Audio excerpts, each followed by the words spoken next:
Hello, my name is Marcus. I'm the compiler of a collection of therapy quotes entitled 1001 Windmills of the Mind, a collection of advanced self-help quotes taken from philosophical, the psychoanalytic, of the psychoanalytic perspective, which long ago, as I understand, was referred to by some, or perhaps many, as philosophical medicine or narrative medicine, helping us to make conscious material, information, feelings, scripts, knowledge about ourselves, the truth about ourselves, how our authentic self hadn't had a chance to blossom, how the emerging self, the real self, the ontological self, the sense of self, the feeling self, it's a budding beauty.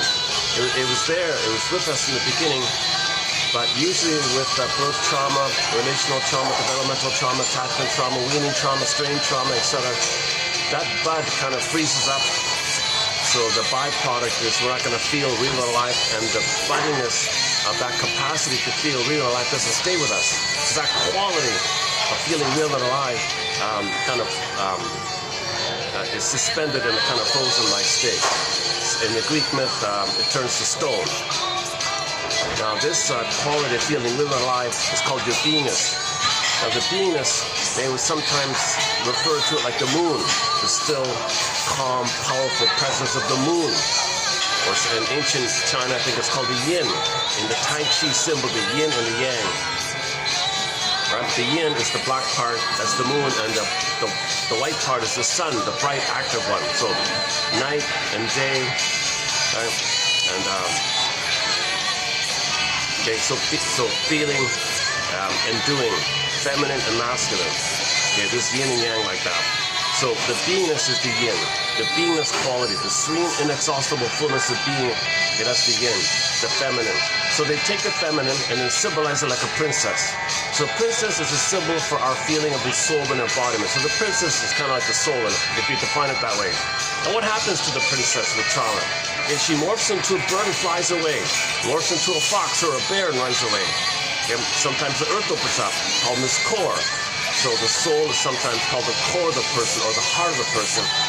Okay, and earth opens up, she gets pulled down. This is an experiment. This is totally an experiment here.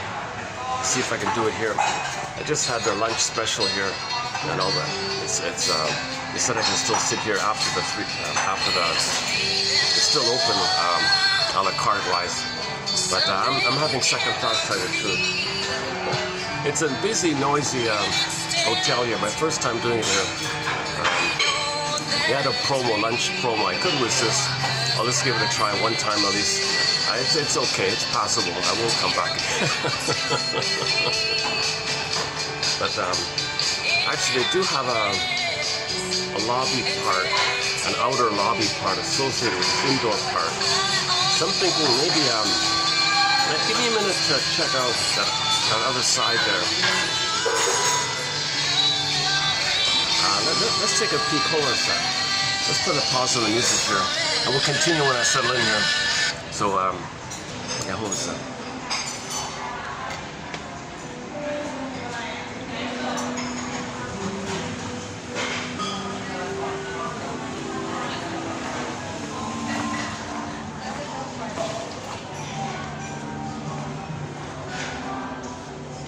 Yeah, I'm just looking around. Yeah, one second. I'm just comparing seats. One second.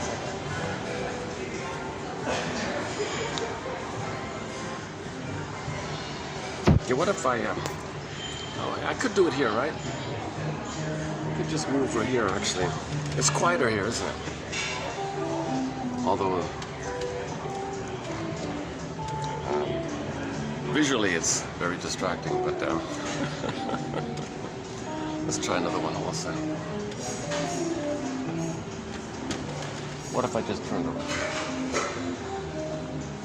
What if I try back here?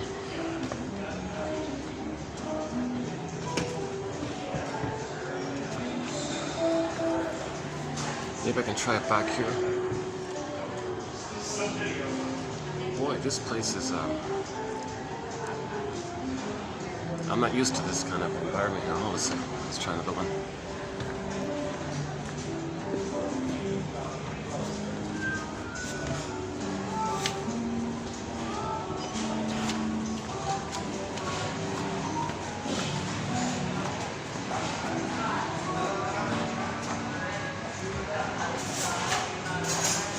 I'll just stay here then.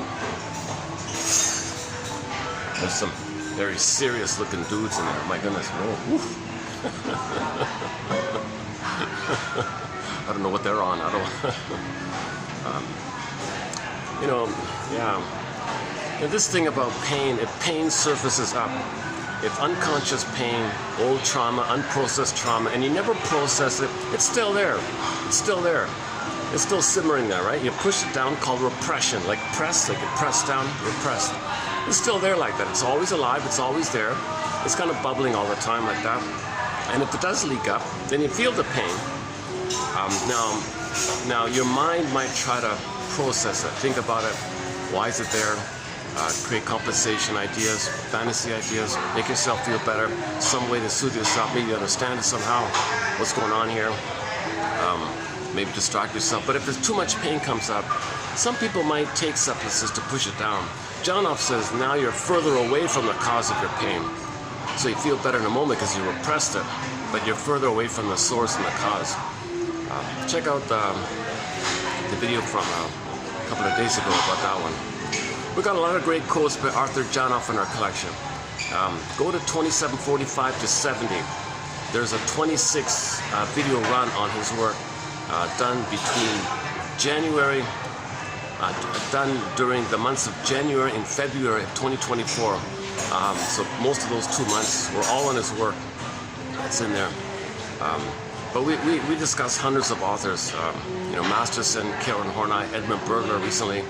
You know, all the major names, Margaret Mahler, Melanie Klein, Fairbairn, Grotstein, Ogden, Althea Horner, Rinsley, Guntrip, Solani, down the Bromberg, down the list, Althea Horner, and Ann Teachworth recently.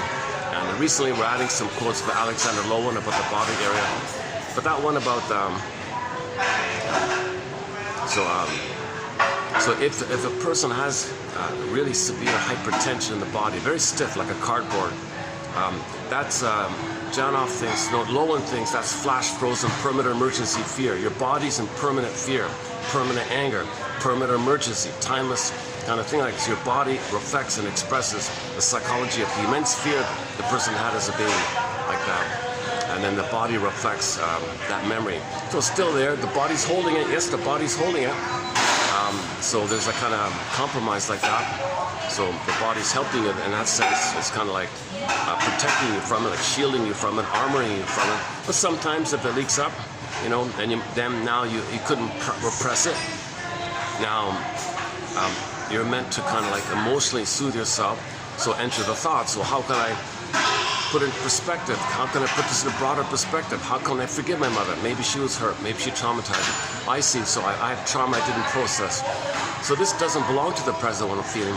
This nervousness is from the past. So maybe thinking about things can help calm you down. But if it's too much, then people might turn to cigarettes and alcohol and other kind of things. Have fun, will travel. That's a new quote today. I want to post a quote today. Are you hearing me okay? It seems very noisy where I am. And I know this camera picks up the background noises very easily. So this is an experiment. Okay, I'll make this a shorter video just in case it's too distracting. It looked promising at first and then things changed a bit. Okay, let's keep going here. Let's forget about the music. I think I freaked out the staff when I played the music. Oh my God! I hope this overhang music isn't copyrighted. It seems far enough away. It should be okay.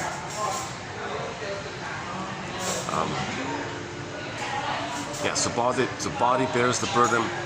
Okay. Mysteriously between mind and body, the body keeps the score. The body remembers, called procedural memory, implicit memory.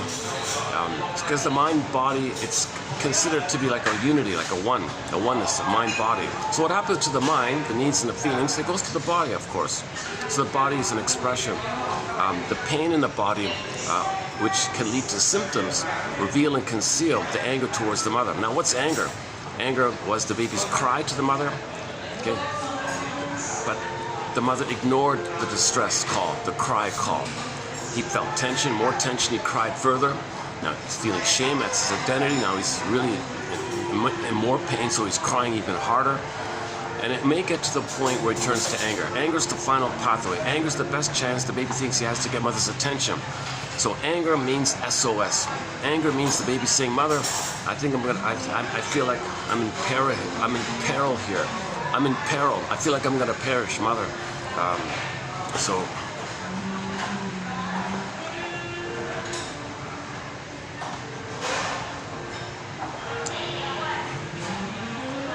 Yesterday's quote was about this, what's it called, awakened autonomy. That people have like, today's quote about type B, type A personality. It's an oversimplification. People don't usually use it anymore, I think. But I remember that was big when I was a kid. Type A, type B. He's a type A, he's a type B. So they just meant in broad terms that type A, it's the sympathetic nervous system is too revved up, too stressed up. So they're in chronic busy mode, right? The type B is considered the parasympathetic, where the person is sort of conserving their energy and they're in a calmer kind of place, type B. And so these staff here, I think, tend to be more in the type B area. And some of the guests come in, they're all revved up in type A, and the type A's feel a little calmer like that. So there's this quote-unquote emotional contagion effect, yesterday's quote. If people have type B, others around might calm down, but if people are revved up in type A, then others might be revved up too. So it's a kind of but the quote was about a person who feels embodied, and that quote was for the business community. So they don't want to use the word embodiment and soul, ontological stuff. They don't want to talk about feeling, self, and feminine. There's a taboo on that stuff, right? So he used the phrase awakened autonomy, and then people think more clearly, people make better decisions. And when you have an awakened autonomy, when people feel calmer, they might trust more. Then there might be oxytocin. Now, oxytocin is the relationship hormone, the love hormone, the bonding hormone, the affiliation hormone, the cooperative hormone. So oxytocin might come in when the leader has awakened autonomy, when he's embodied. Interesting quote from yesterday. Got some good quotes yesterday at the Swan Place. Actually, I was on my way there, and I saw the promo sign here. Special lunch buffet. It's like a third of the normal price kind of thing. But they scaled back, I think, as well.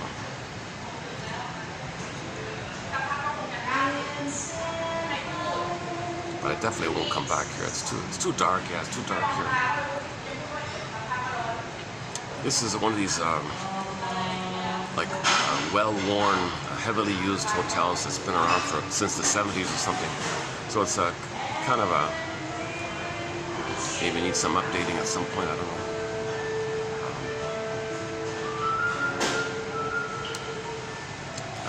Okay, yeah, enough about the venue. Yeah, the Swan Place was fun. If you go to yesterday's video in the shorts section, I got a few little shorts of the swan flapping his wings. The swan at one point was pecking at my phone a little bit. That was a fun day. That was not a bad video. The past two videos, the quotes were light. They were like on a self-help kind of mode, like clear, fun, informative, educational. Those quotes in the past two videos I recommend. One from a self-help author, Mr. Salahu. And yesterday was mainly by Mr. Rosen from his book called Think Like a Shrink. I kid you not, there's a self-help book entitled Think Like a Shrink, 2001 book by a guy named Emmanuel Rosen. And he's got a few good points in there, and I plucked out those few good points, which I think are good, and plucked it in yesterday's video. And today as well, we'll have a couple of tag on as well. There'll be a couple of extra spillover in today's one.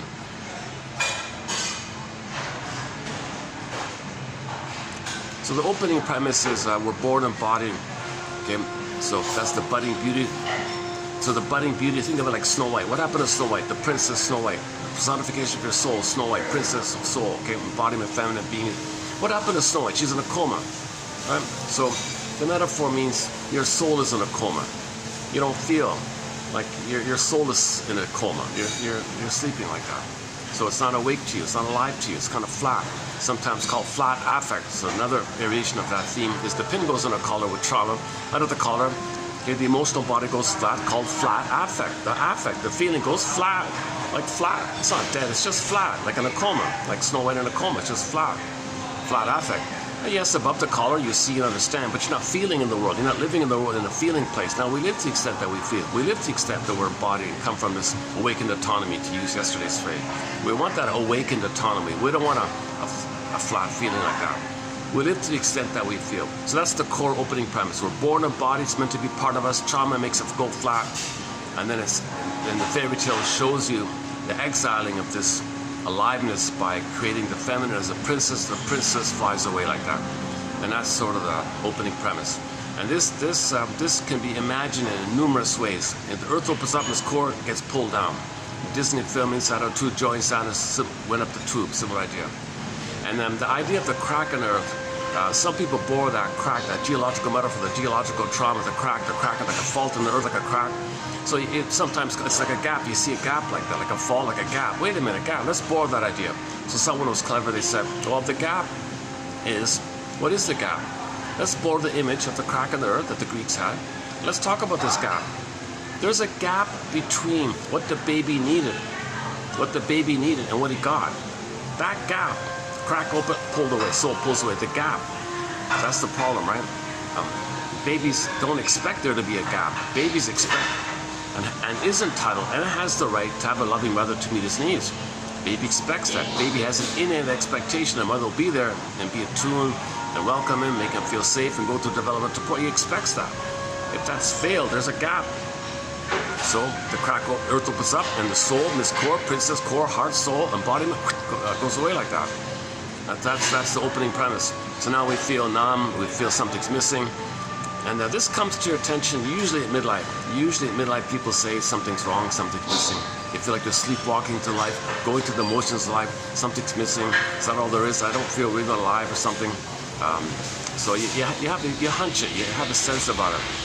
Sometimes it really dramatically comes to your attention because that relational trauma, that developmental trauma, is sometimes called a delayed onset of the PTSD. So at midlife, if a person does have a nervous breakdown in midlife, that's called delayed onset of PTSD by one theory. So suddenly the person has the symptoms of PTSD, but they don't recall any specific shock trauma, but they look at the checklist, check, they got almost all of them. What the hell? Why does the person have full-blown PTSD in midlife called a nervous breakdown? Well, that's the delayed onset. It was like a lag. The trauma was there, but the personality sponged it, cloaked it, camouflaged it, blanketed it. Okay, so there was like packaging. It was blank, like package. Okay? So this functions like a sponge, but the sponge dries out, and then it comes up like that. Now sometimes it just leaks out in what Freudian slips. So at midlife you say some rude thing. Where'd that come from? I didn't plan to say that. I wasn't thinking that. Why did I suddenly say that? Well, you feel safe, and all the trauma and the pain and the hurt and the angry comment comes out. Had nothing to do with the person. Had nothing to do with the person. You catch yourself, oh my God. You bring back the frog. The frog. The metaphor of the Freudian slip is like a frog in the unconscious swamp, forest. Okay, and then there might be a frog in metaphorical. There are frogs in the forest, right? So if you're talking to somebody and you blurp out, like a leap out, some kind of rude comment, it's kind of like a frog leaping out. That's Woodman's metaphor of the Freudian slips. So that's a clue that there's trauma.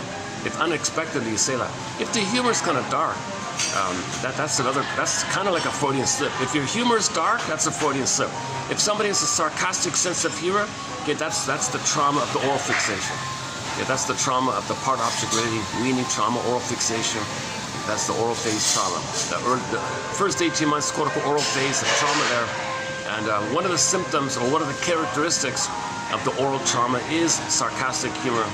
Of course, all the other oral issues, smoking, drinking, gambling, promiscuity, exaggerated expectations, a strong sense of entitlement, the inability to express gratitude. A quick clue to trauma if the person doesn't warmly feel gratitude for anything, because they're still in the original archaic place of entitlement. Babies feel entitled. They're kings and gods. Yeah, I'm not bothering anybody. It's fine. They're way down there. They're all doing their chores. I think it's fine. Not sure how long this is up. This is the place that has the nice rooftop. So maybe at 5 o'clock I'll take a peek at the rooftop. But it's really noisy up there. There's no way I can talk up there.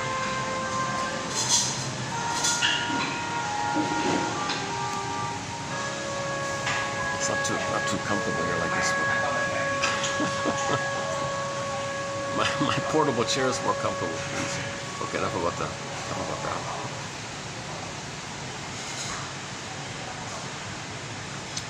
Okay. weaning trauma. Recently, we did some quotes on oral fixation and weaning trauma and part-object relating. So all of the negative personality patterns are there: narcissist, bully, Iago, passive-aggressive, bully, passive-aggressive, narcissist, and so on down the line.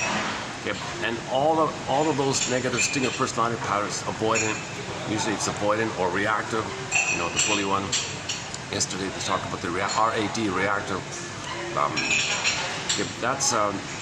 They didn't leave the entitlement phase. So narcissism, it's included that the person feels entitled. They're king and a god, center of attention. Infantile megalomania, infantile omnipotence, omnipotence of thought, unconditional hallucinatory omnipotence, magical thinking. Baby thinks he's the universe, or the center of the universe. Everything, he creates everything.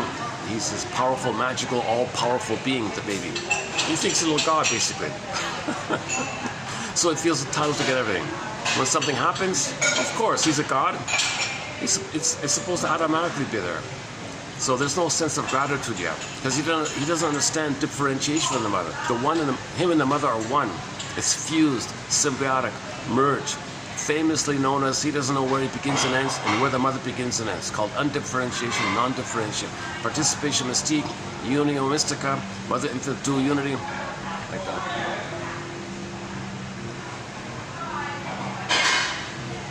Why are these places so dark? Let me turn off the lights.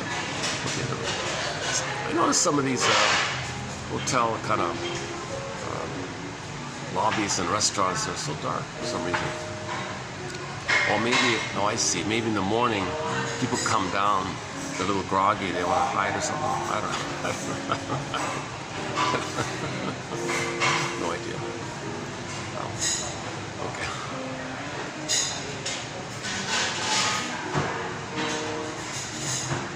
Or maybe it calms people, it's moodier, or maybe it's the womb-like thing. Maybe it's like triggers the womb, like dark womb, right? Like I don't know. Okay, I'm getting silly here. What was that? Oh, the buffet, it included a free coffee, so I'm running on the free coffee here. Well, they included a coffee. All things considering, this promo buffet, this lunch promo buffet, it's fair. It's okay. It includes a drink. You choose a main dish on the list there, and then you got the little mini sample thing, the salad there, like basically. So a main dish and a salad bar and a drink for, should I say it? Still pretty expensive, yeah. Man, oh man, let's get back on topic here. Okay, let's stay on track here. I feel real scattered today. My goodness. Son of a gun, yeah. I was more coherent and my delivery was more on point, on topic at the Swan Place. I just feel so, there's just so many little, it's just, I feel like I'm in an amusement park almost. There's just so many little things going on.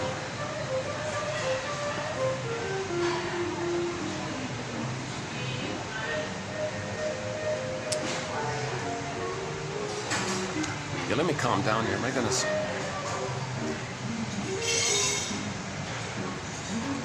So let's just keep it simple today. So we're meant to be embodied. It went flat. How do we get it back? Now, everything about us that we don't know, who we'd be had we been loved, knowledge of the trauma, the imprints, the schema, the schemata, the working model, the psychic templates, okay, the psychic stencils, okay, the psychic blueprints, okay, interpersonal leads to intrapsychic, endopsychic, human connections lead to neural connections, okay, all of this information, defense mechanisms, how did the baby cope with the trauma? How did he deal with the anger rebounding in on himself? When the babies cried for love, SOS, so take anger, in the Inside Out film, you got the anger character, right? And the flames popping up from his head. Take those flames and make the flames spell SOS. Okay, so anger is an SOS, to make it clear. Anger is an SOS. Anger is the cry for love. It's the cry for safety and connection. It's the cry for safety. It's the cry for connection. Mother, I need a connection. I can't make it on my own here. I think I'm going to be a goner. SOS. So the rage and the fury and the screaming, SOS. It's all SOS. Now what if the mother what if the mother still ignores it? What else can the baby do? Like there's no more. He went to his most maximum effort. Okay? Rage, fury, screaming at the top of his lungs. What else can he do? Spit and vomit, uncoordinated movements. So there's not much the baby can do, right? He can't really go anywhere. He just makes some uncoordinated movements with his body, and maybe he's showing all signs of distress. So there'll be facial expressions, vocal expressions, bodily expressions. The mother's meant to pick up those signals. Hey baby, are you trying to tell me something here? For Pete's sakes, right? So the mother doesn't get the signals for whatever reason on her end. Then where does the baby's anger goes? Okay, so that's the theory. His desire to live and love turn to rage, hits the wall, rebounds in. So how does the baby now cope with his own anger, which is a cry for love, love turning to anger? It's the tension, love, tension, tension, tension, okay, poof, anger turning in. Now he's destructive on the inside. He's being destructive in his anger, in his rage to control and demand, come on mother, I'm really angry here. And it's going on his body. As if he's screaming and showing anger at his mother and using the body as his mother in effect. But it's his body, of course. But he's got to channel his anger towards his mother, but mother's not around. So where does the baby's anger go? Who is he going to show his anger to? It goes to the body. So how does the baby now deal with this situation? Man, oh man, right? Baby screaming and angry to himself inwardly. Yeah, so that live, L-I-V-E, it rebounds. You take the letters, it crunches up, it tightens up, rage, tension, tension, rebounds in. The letters reverse, E-V-I-L. Now his own pleasurable life force is destructive to himself. He's angry inwardly in himself like that. That's part A, right? Burglar borrows Socrates' phrase, the daimonian, and later I don't use Mr. Freud's phrase, but that life force anger that rebounds in is destructive. So you can use, I'm just sticking with Burglar's take on it, the daimonian energy. So it's a destructive energy like that. Now, in the Twilight Zone, you see that with the howling man in the room in the castle. So you got the castle, room, guy with the horns. Okay? Body or person, organ, something inside, and the guy with the horns, the howling man. That's a personification, a symbol of this destructive energy that's going in. So the E-V-I-L, you can have the D-E-V-I-L guy, the devil guy, howling horns, the guy with the horns, Minotaur. That just represents your own desire for love, twisted into anger, going in on yourself. So it's destructive. Then the door opens and he goes out to the side. Now he's going to be destructive onto innocent others, anybody, doesn't care, innocent or not, irrelevant. He's got to get his anger at his mother. So he finds an other, makes his cortex believe the other's the mother, but not let him know he thinks the other's the mother, but unconsciously finds some outlet for the other being the mother, called prejudice, scapegoating, blaming, making excuses. Okay, so the cortex gives you flim-flammery, duplicity, rhetoric, propaganda, lies. The cortex is a rationalization machine. It's a master PR propaganda lying machine, right? So it'll tell you, oh, that other there, excuse, excuse, excuse, excuse. That's your mother. That's my mother. Other's my mother. Oh, open the door, and then you angered the mother. So you say some hostile thing towards someone else. Okay, that's expressing your cry and your anger. So prejudice means you're angry at your mother. Prejudice means you're angry at your mother. Right? Oops. Doing okay here? Okay, seems we're okay here. They talk pretty loudly, so I guess we're okay. I'm the only guest here, right? Every time I walk by here, this place is packed, like end to end, this place is packed. I see, I'm never really here during this time, right? Yeah, so between 3 and I guess 5, it'll be quietish like this, right? But it's open a la carte wise, yeah.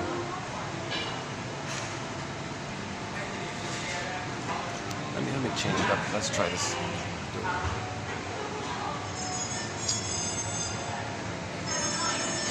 Not much of a background, right? Not much with the background.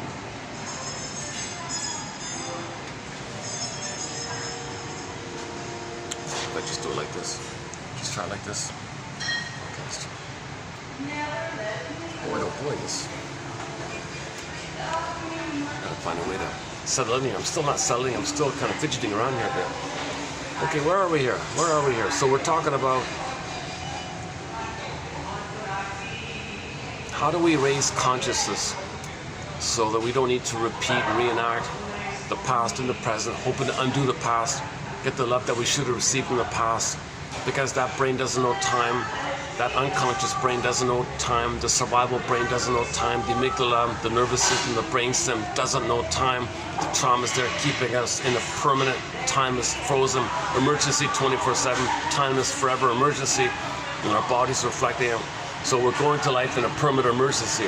Hence the slogans, jungle slogans, danger, danger, always like that. That's dysfunctional. Yeah, you're not in the nursery. Mother's not going to abandon you. But the baby thought he was going to be abandoned when the mother was on the phone or something. He doesn't understand mother's going to be back in 5 minutes. He doesn't know time. Mother's not there. Poof, no mother. He's a goner. Terrified. He's a permanent terrified state. So his feeling self, where you live in love and trust and play and creativity and affection, relax and take it easy, that's all frozen because now he's in a permanent survival mode. So survival brain, loving brain. So loving brain frozen, or feeling brain, feeling mind, feeling brain, feeling system frozen, and you're back in the archaic survival old limbic system kind of area. Dysfunctional.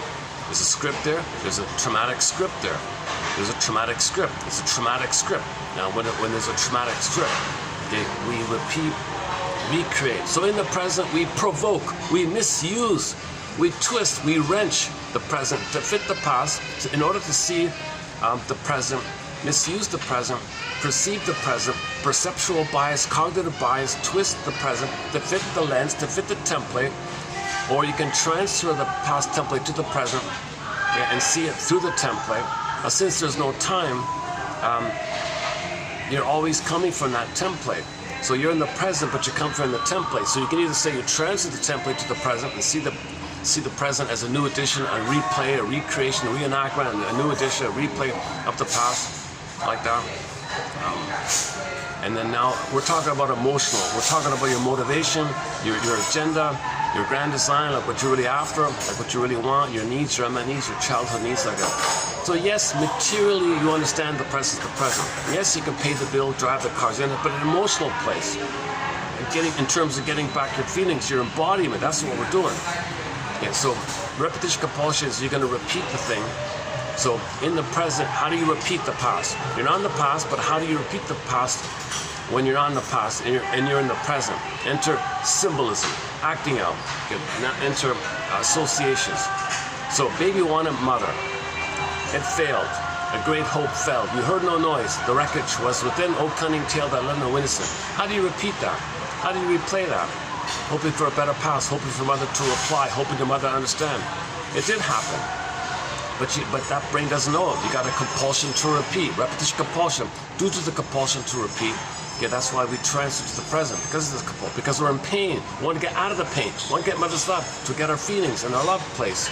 We don't want to be in this permanent 24/7 hyper alert emergency all the time, and you're numb inside. You're just going around like a wounded person like that. And you got to take pills, and you got smoke and drink and keep down the pain, keep down the pain, keep down the pain, and you just spend your whole life in pain management mode or something, basically. So if you bump into somebody like that, you can kind of feel it. Whoa, you better,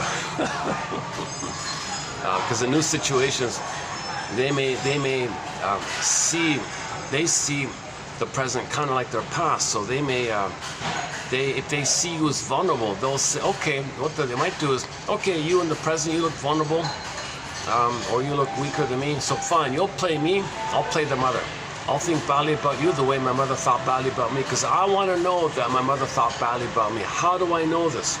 How do I know this? Repetition in reverse. You play me, I play the mother. Mother hurt me, so I become her. I hurt myself. So now I got to repeat this. How do I know this? Well, let me hurt someone else. Okay? Because when something's repressed, it's projected. It's projected. To not know that it's within, okay, to not feel that it's within, to not believe that it's within, you project it. Repetition compulsion. So first it's repressed, then it's projected. Now it's outwarded. The other person plays you. So anybody who's kind, who's nice, is considered weak and vulnerable and human.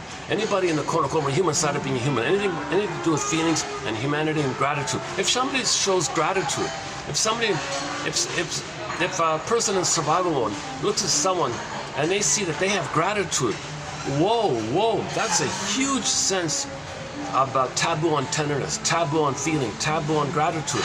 If there's a taboo on weakness, that's a sign of weakness. Because that's a sign of your feelings, and the feelings is pain by. They don't want to know the pain by. They crossed over and identified with the aggressor. So they want to prove that they're not passive. They want to prove that they're not a victim. So if somebody's kind, that's a victim, because they were meant to have feeling and have gratitude. They were meant to have that, but it's too pain around. So they see it. They don't want to feel a pain around. So to prove that it's not there, they gotta be on the active side. They flip that's the Faustian deal, identification with the aggressor, or repetition in reverse. So they're gonna play the aggressor. So that means in order to stay in aggressor mode, in order to stay in type A mode, let's say, they have to see others in the vulnerable mode and reject it, hate it, mock it, ridicule it, mock abuse, shaming humor, cynical humor, sarcastic humor. Then that's a defense to not feel of the pain around their feminine principle being wounded, their soul being wounded. They don't want to know the pain of their soul being wounded. So to not feel the pain of their soul being wounded, they got to play the aggressor and mock it in others. That proves they're the aggressor. That's the alibi they give to the memory, so they don't feel it with them. Doing okay here? Okay. Yeah, this is a one-time visit here. I'm not gonna come back here again. Although I could just move. I could just move to some other spot maybe. It's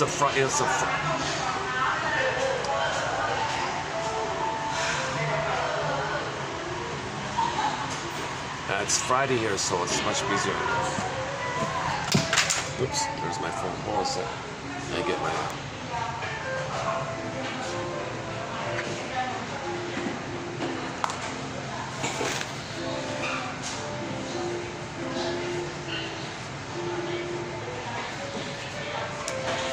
Let me just take a 10-second break here also.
Let's just jump into the quotes then.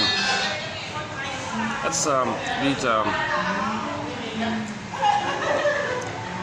I want to set it up a little bit. Hold on. I want to set up this challenging phrase coming up here. It sounds ridiculous when you first hear it, but if you have some preliminary lead up to it, it might make a little more sense. Okay, so the oral phase, the general term called oral, It's not just milk and nursing. It's not about, okay, it's the overall mood and love and tenderness and sweetness, rhythm of safety. Mother mirrors the child, sees the child. Mother's present to the child. How the mother treats him, he internalizes it, and that's how he'll treat himself. If mother's present to him, he'll be present to himself. It's wired in, he'll be present to himself. If mother sees him and says, I like you, he'll like himself. Esteem, basic esteem. If mother soothes him when he's distressed, that wiring is in, then whenever he might be distressed, he'll automatically soothe himself. He'll have an automatic self-soothing wiring network laid in. Human connections lead to neural connections. That wiring, by the way, is called the soothing interject, or the holding interject, or simply the internalized good object. He needs that kind of thing. That's all part of the oral phase, up until 18 months. Okay, now if there's trauma before 18 months, he's considered to have an oral fixation. He's fixated, frozen at that oral phase, so it leads to oral fixation. Now the oral fixation is also known as part object relating, okay, because he's still nursing, right? So the mother's still seen as a part. Maybe he didn't get to the place of two people mutuality called Freud and Freud. He didn't get there, I'm thou, I'm okay, you're okay. He didn't get to two people. He still feels entitled. Mother's a thing that he owns and should take care of him, and he doesn't have gratitude back. He's entitled. So the entitlement complex is there, the sense of entitlement there. It's all about him, he's center stage, everything's for him. If later on someone's nice to him, someone gives him something, well, of course, he's entitled. He cannot show gratitude. That's a quick sign of trauma. If you know someone who doesn't, now they can cynically, sarcastically say thank you. In a cynical, that's not it. That's shadow, that's cynicism. And so if they only have cynicism, and they're even cynical about being gratitude, okay, then that's cynicism. So that's an oral fixation. Cynicism, sarcasm, okay, gratifies infantile megalomania. Okay, it's an oral fixation. If you're still in the infantile megalomania place, yeah, that's oral fixation. And that quote's coming up as well. Okay. Among many of the expressions of the oral fixation, okay, overeating, of course, the food issue, emotional eating, emotional drinking, of course.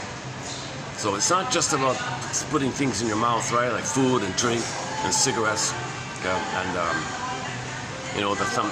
So it starts, okay, in that area, okay, when the baby wants to nurse, and mother does what's called weaning trauma. She pulls the nipple. No, I don't want to nurse you. I'm busy. What if the mother gives the baby weaning trauma? Okay, go to the Shakira, the front cover of the Pop Divas music album called Oral Fixation Volume Number 2. You see the baby on the tree, okay, and the mother pulls the breast away, the nipple away, the apple. Okay, it's the interpretation seems to be like that because a common metaphor for weaning trauma is that if the fruit on the tree is plucked from the stem too early, it's unripe, it's bitter and sour. So they put the baby on the tree. So you got tree, stem, fruit. Tree, stem, fruit. If everything's okay, the fruit is juicy, falls off on its own accord, it's ripe, it's healthy and all that. So imagine a mother, nipple, baby. Okay. So they blended those two images. They did a fusion thing, a condensation image. Okay, so they put the baby on the tree representing the apple. Representing the fruit, sorry. Now, just as the fruit, if it's removed from the stem prematurely and it's unripe, it's going to be bitter, angry, bitter. So the fruit will be bitter, the baby will be angry. In other words, the baby will be angry if he's premature weaning. That's an oral fixation, because he's still nursing. Baby to the nipple, it's nursing. Okay, the nipple and the baby with the baby, obviously. Oral, it's an oral thing. Okay, so the baby's nursing, it's all oral stuff. So nursing is a part of the oral phase. Nursing, okay, nipple nursing, it's still part of the oral phase, and he's traumatized in the weaning place, and you see the woman in the middle of the photo pulling the nipple away. She held the apple, meaning the nipple. They don't want to be too pornographic or something like that, so they just pull the apple like that. And the baby, you saw the picture, the baby was reaching. I'm not ready to fall off the tree, mother. Give me back the nipple. I don't want to be unripe fruit. I want to be ripe. I'm going to be angry if you do that. Please give it back to me. So the baby was reaching, you can see it. And if that picture continues, the baby will be screaming and enraged like that. Then the rage will go in. So he's left with the oral fixation. Okay, so let's just stick with the nipple one for a minute. Now the child has the oral fixation. Now he wants to nurse, and mother's not around. What does he do? He might. So sad. It's so sad. The baby looking for the nipple, can't find it. Out of desperation, he finds his thumb. He turns to his own thumb. He turns and he's a thumb sucker. Okay, that's so sad that the baby has to desperately delude himself that his own thumb is mother's nipple. Because the nipple with the mother is not just about the suckling phenomenon. It's about receiving, not just about even receiving the milk. It's the whole warmth and the tenderness of the two being together, a loving mother being together. There's no loving mother. No loving mother. If the baby has to suck his thumb, there's no loving mother there. He's got oral fixation. So he symbolically searches for the nipple, using his thumb as a symbol for the nipple. A symbol. It's sad. He's desperate. He's in pain inside. He's distracting himself with the fantasy. He's using fantasy now. He's using fantasy that the nipple's there. It's a desperate thing. Sometimes the rubber nipple is there. Baby doesn't want him. Mother puts honey in the rubber nipple. Betrayal, the concentrated sugar. Another betrayal. Okay, so this dynamic with the rubber nipple and the plastic ball and the thumb sucking, that's all like a coping compensation fantasy response. A symbolic attempt to get the real thing. The real thing never appears. So he's kind of stuck with symbolic stuff. Thumb sucking, rubber nipple. That can lead to, okay, that can lead to the cigarettes and pipes and smoking and other. That can lead to the cigarette line. And the food line is going to be there. The drinking line is going to be there. And it's not just food, cigarette, and drinking, food, and cigarettes. There's other aspects of the oral fixation. Those three are the most kind of like openly visible. Those three are the most openly visible ones.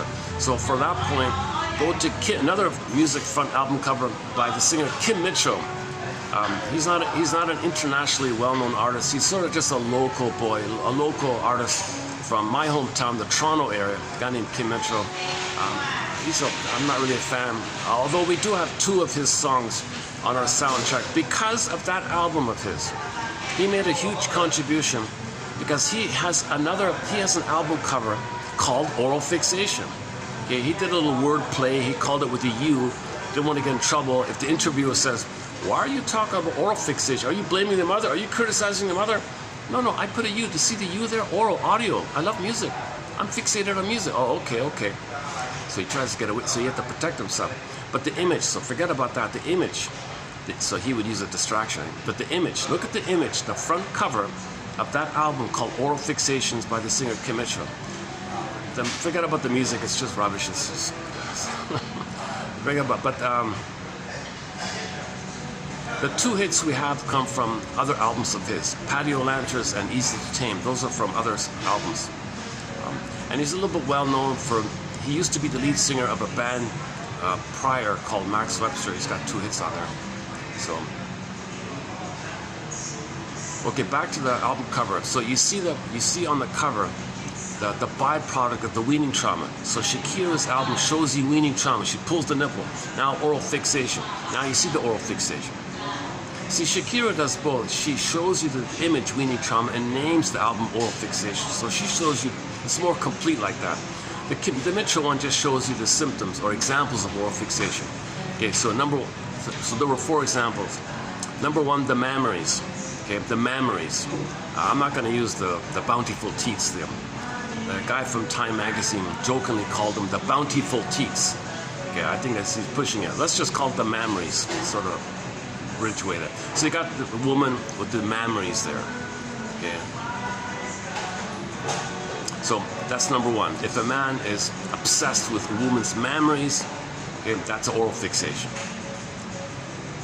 So all of the girly magazine, pornography, sex without love, short-term relationships, watching and staring, all that kind of that part of the woman, that part of a woman's body. You're obsessed with that part, and they showed you the memories. That's so number one. So the dawn harm, sexual love, promiscuity, the inability to blend love and sex. It's schizoid. It's fragmented, and the repetition compulsion is. You want to re-experience the failure of them being united. So if you only focus on the part, you re-experience the failure of the nursery time where you couldn't have your feelings. So the feelings are frozen. So you're maintaining a split. So promiscuity is a defense against feeling. At the same time, it tells you that your feelings are detached from your promiscuity. Okay, the memories one. The other point about the memories being at the top of the page is that you got three characters underneath them.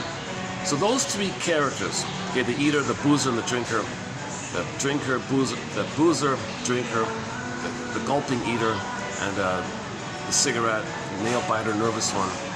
She showed anxiety, cigarettes, nail biting. She showed several like that. They were underneath the memories. So the baby's underneath. When the baby's nursing, he's underneath, the memories are above. So they showed you three people below, right? So those three people below, okay, they're doing symbolic. They can't nurse. They're out of the nursery. So the memories are above, it's missing. So they search for symbols of it. The food, the booze, and the cigarettes. And if they don't get it, you see her being anxious and biting her nails, biting her fingers, something like that. Now those three characters are addicted. So they also showed you those three characters having the shakes. They were shaking. They were like really in a panicky. It looked like they were going through withdrawal symptoms. So they were addicted. So these things lead to addiction. So that's another point about oral fixation. It leads to addictions. If anybody's got an addiction, or anybody's a pill taker, in most cases, that's a clue like that. So they were showing you that addictive side of it all. So you got the main one in the middle, the guy wolfing down the quadruple burger. So he was like desperately shaking and eating the food. So his desperation for the food, it was code for love hunger. Okay, food hunger stand for love hunger, affect hunger, attachment hunger, attachment craving, attachment striving. He's gulping, gulping, gulping. Doesn't work, right? So that's the food. That's oral fixation on the overeating, emotional eating. Okay, the boozer, same thing, and the smoking, same thing. So they showed it to you like that. So this first quote I want to read here is yet another example, another sad example of a woman's misattunement to the baby's signals. Here's another narcissistic woman, I thought. Recently we posted the one by Wolman, W-O-L-M-A-N, Benjamin. Go to that quote from about 2 videos ago. Check the past 2-3 videos. It was the first one, I think, by Wolman. You'll see a very dramatic example of a mother using the baby to take care of her and the effects of that. And he ended up with the oral fixation, of course. The mother didn't nurse him. The mother turned to the baby, "Maybe you take care of me. I don't take care of you. Take care of me. Mother's right. My mother took care of me. You take care of me. Mother, I can't take care of you. I'll try. Well, I'm entitled. My rights I can't give. Baby has needs, she squashes it. So the mother can't see the baby's needs. Hence the image in Snow White when the wicked queen eats the heart. Same idea. So when mothers have emotional dyslexia, emotional warping, etc., if they're narcissistic, they don't want to meet the baby's needs. So that's the image. The wicked queen is symbol for narcissistic mother, impaired mother, like that. Okay, go to that one just mentioned by Woman. Here's a related one. I thought this one. Here's another one. Here's another woman who's really trying to communicate how she herself was never loved by her mother. And this woman is trying to say that she has no motherly understanding. And why does she have no motherly sentiment? Why does she have no motherly feeling, attunement, entrainment, recognition? Okay, so she wants to tell the world what her mother had done to her by showing her callous, cold, narcissistic, arrogant attitude on the suffering of her baby. So what did the baby do? And so the mother didn't want to nurse, the mother didn't want to breastfeed because she wanted to use seduction as power. She wanted to go to the office and jiggle the mammaries, the bountiful teeth, right? She wanted to jiggle the mammaries to the guys at the office. All the guys at the office were goo goo gaga. That was her power. Seduction as power. So she transfers the rejecting mother onto everybody. So everybody at the office is the rejecting mother. She wants to fight back in self-defense. I want power over these people. So she jiggles the mammary and that's her power. So she doesn't want to nurse the baby because she wants the bountiful teeth, right? So she jiggles the bountiful teeth to the guys and all God's power. Now the baby, now what's going to happen to the baby? How does she, what rationalization, what delusion does she make to say it's okay to not nurse her baby? Well, she saw the baby turn to his thumb. And she was, look at that. All right, way to go. What a perfect setup.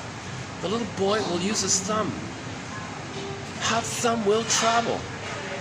That was the slogan. Have thumb will travel from the TV show. Have thumb will travel. And she's so proud of this. So that, what an immense amount of callousness and selfishness and even taking credit and pride that the child's in pain. He's being abused, but he's coping in a desperate way. You see, my kid's a star. He's a hero. Have thumb will travel, like Richard Boone in the show. He was a Superman kind of guy, right? He was a fictional character. Richard Boone played kind of like a Superman kind of character. So yeah, look, my baby's a Superman, like Richard Boone. Have thumb will travel, like Richard Boone in the show. Very, very sad like that. Very sad like that. So that child basically is going to have in his mind, have oral fixation will travel.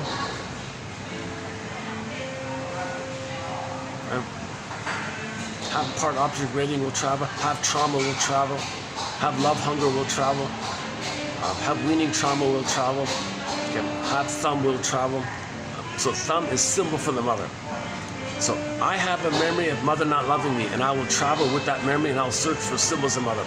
Have this symbolic need, searching for symbolic mother will travel. So it'll travel searching for symbolic mother. By the way, our first quote in the collection here is the travails of the traveler will reveal the traveler to himself. So ultimately, he's got to realize that the travails of this travel, of have thumb will travel, that's got to reveal the trauma to himself. Okay. His slogan, have thumb will travel. Okay. The travails of that should reveal the traveler to himself. So here's the line from the woman here. The mother reported with pride.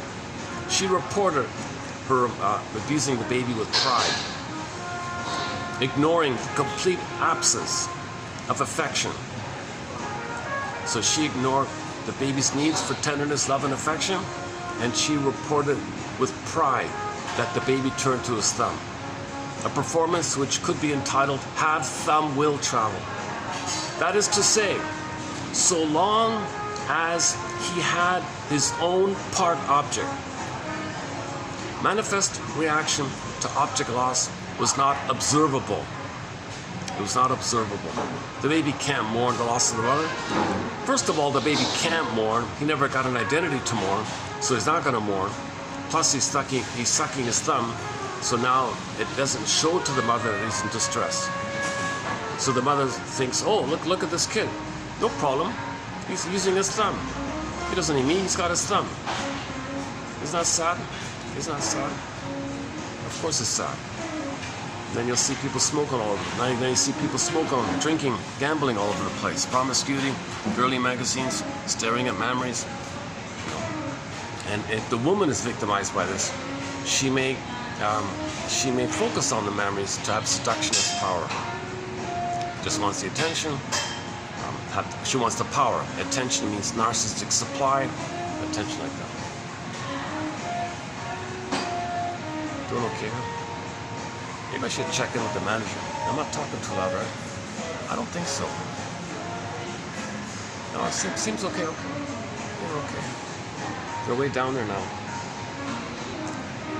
Again,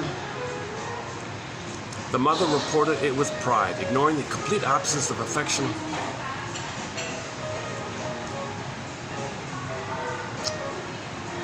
So the baby no longer showed needs, I guess. The baby showed autonomy. The baby showed, I don't need your mother, I've got my thumb, hell with you. Oh, good. Have the thumb with chum. Look at him. You're a star. You don't need me. You're independent.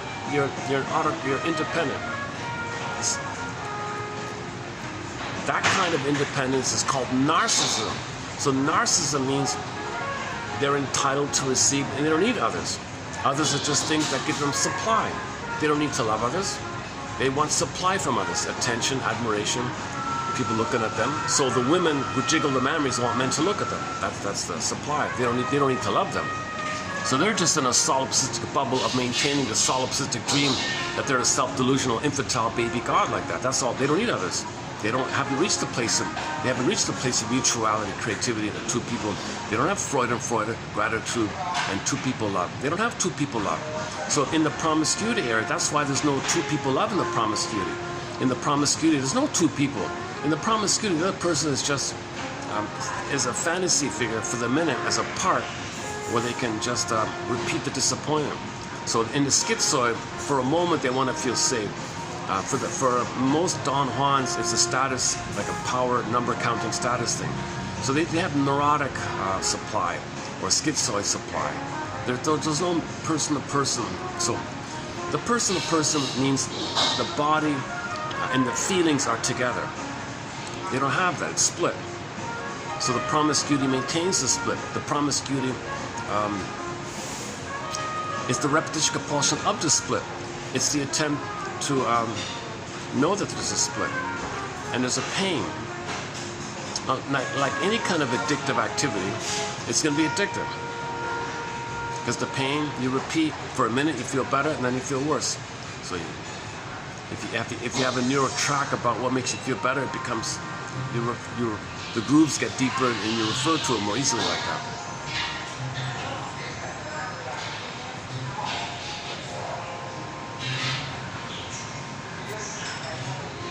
This can lead to, so when there's trauma, okay. You know, my problem with this chair, it's just like a flat, there's no, maybe I can go to the lobby now. Let me try the lobby again. Let me take another look at the lobby area. So, need my stuff here. Okay, let me just first take a look and then I'll leave my stuff. Let me leave my stuff here. I might come back. 1 second. Let's take another look.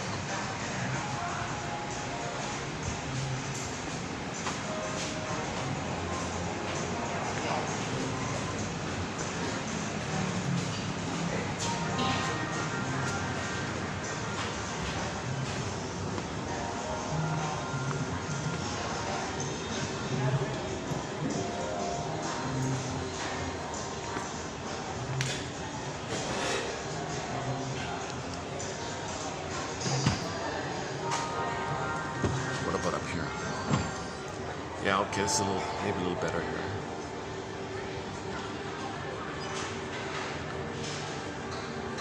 Or, see, I don't want to see all the people like that. So.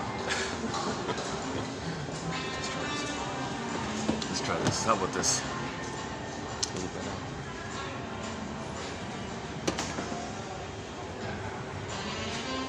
Is there any other spot I can go for? Son of a gun. It's a large hotel, but it's got very limited sort of public kind of places.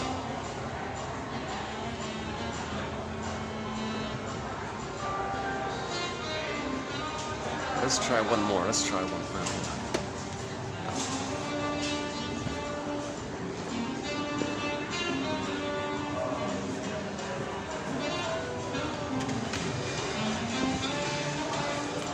Try like this.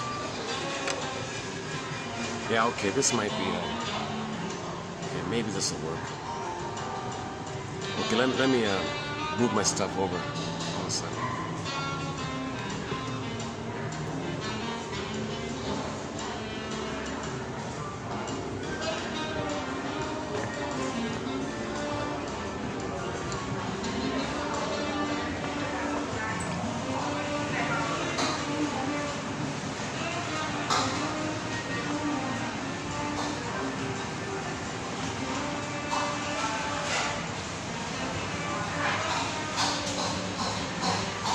Let's get the readout. Let's get the readout first. Let's make sure we get it. The readout. Let's do the readout from the phone.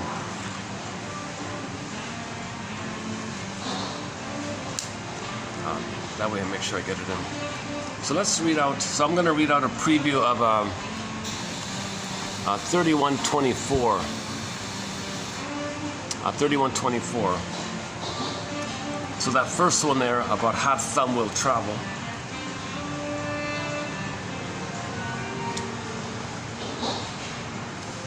Oh man, what a... And the anger around that. So if you do borrow the show, although he was a hero, it does imply another side to it, right? The anger side to it. And the second one is one from one of our mentors, Edmund Berger.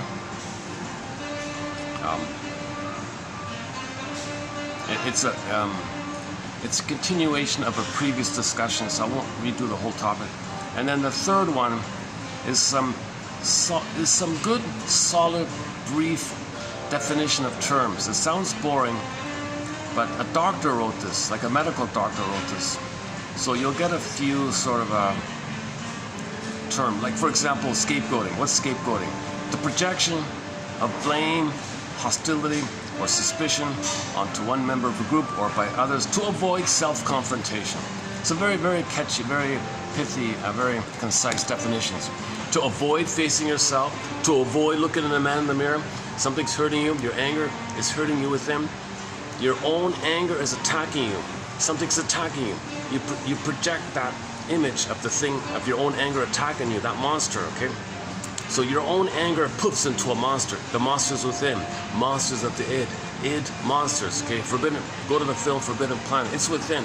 You don't want to know. You don't want to face this. You don't want to face your hurt with the mother. You don't want to face your anger with the mother. But the anger of your mother, it's imaginal and it poof into an image. So to not face your self-confrontation, to not take self-responsibility, what accounts for what's attacking you inside? What accounts for what's paining you inside? What accounts for this burn, this original burn that's still going on? Yesterday he calls it the burn. Well, you take that fantasy, unconscious fantasy, put it onto someone else, make some excuse, make some flim-flammery, make some duplicity, double talk, double thing, make it up, called rationalization, justification brain. Now you find some excuse that someone else is the cause of your burn. I mean your inner pain. That's called scapegoating. So prejudice and blaming, like that. So that's a very simple kind of definition.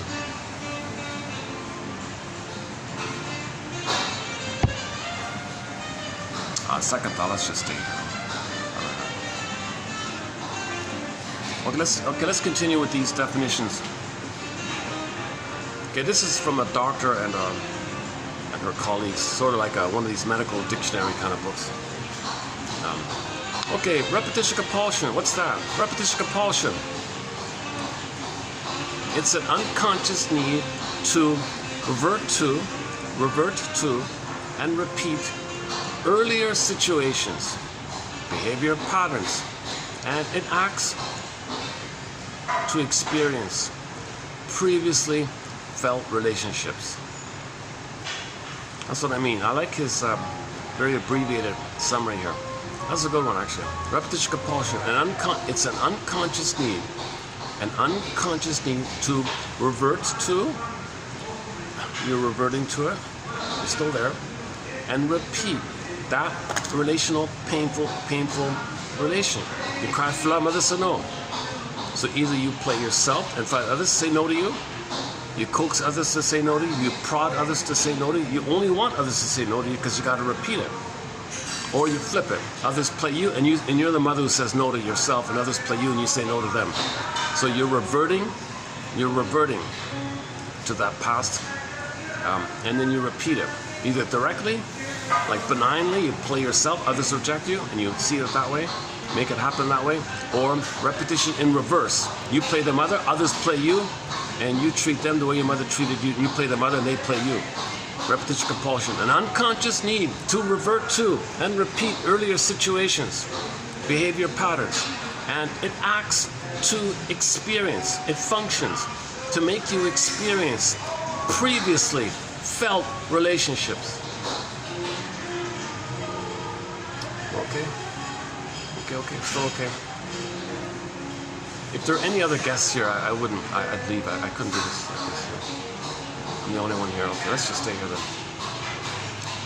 That's a good one.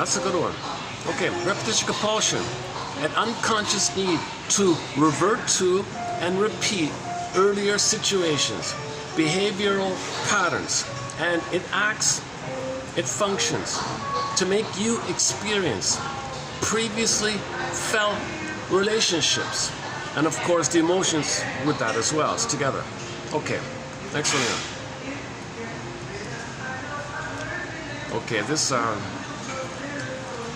phrase called multi-generational transmission process. The repetition of relationship patterns, including how your parents are dysfunctional, including if there were divorces, including if there were addictions, okay, in your family tree. Okay, and you can trace it on your so-called genealogram. Okay, so your family tree.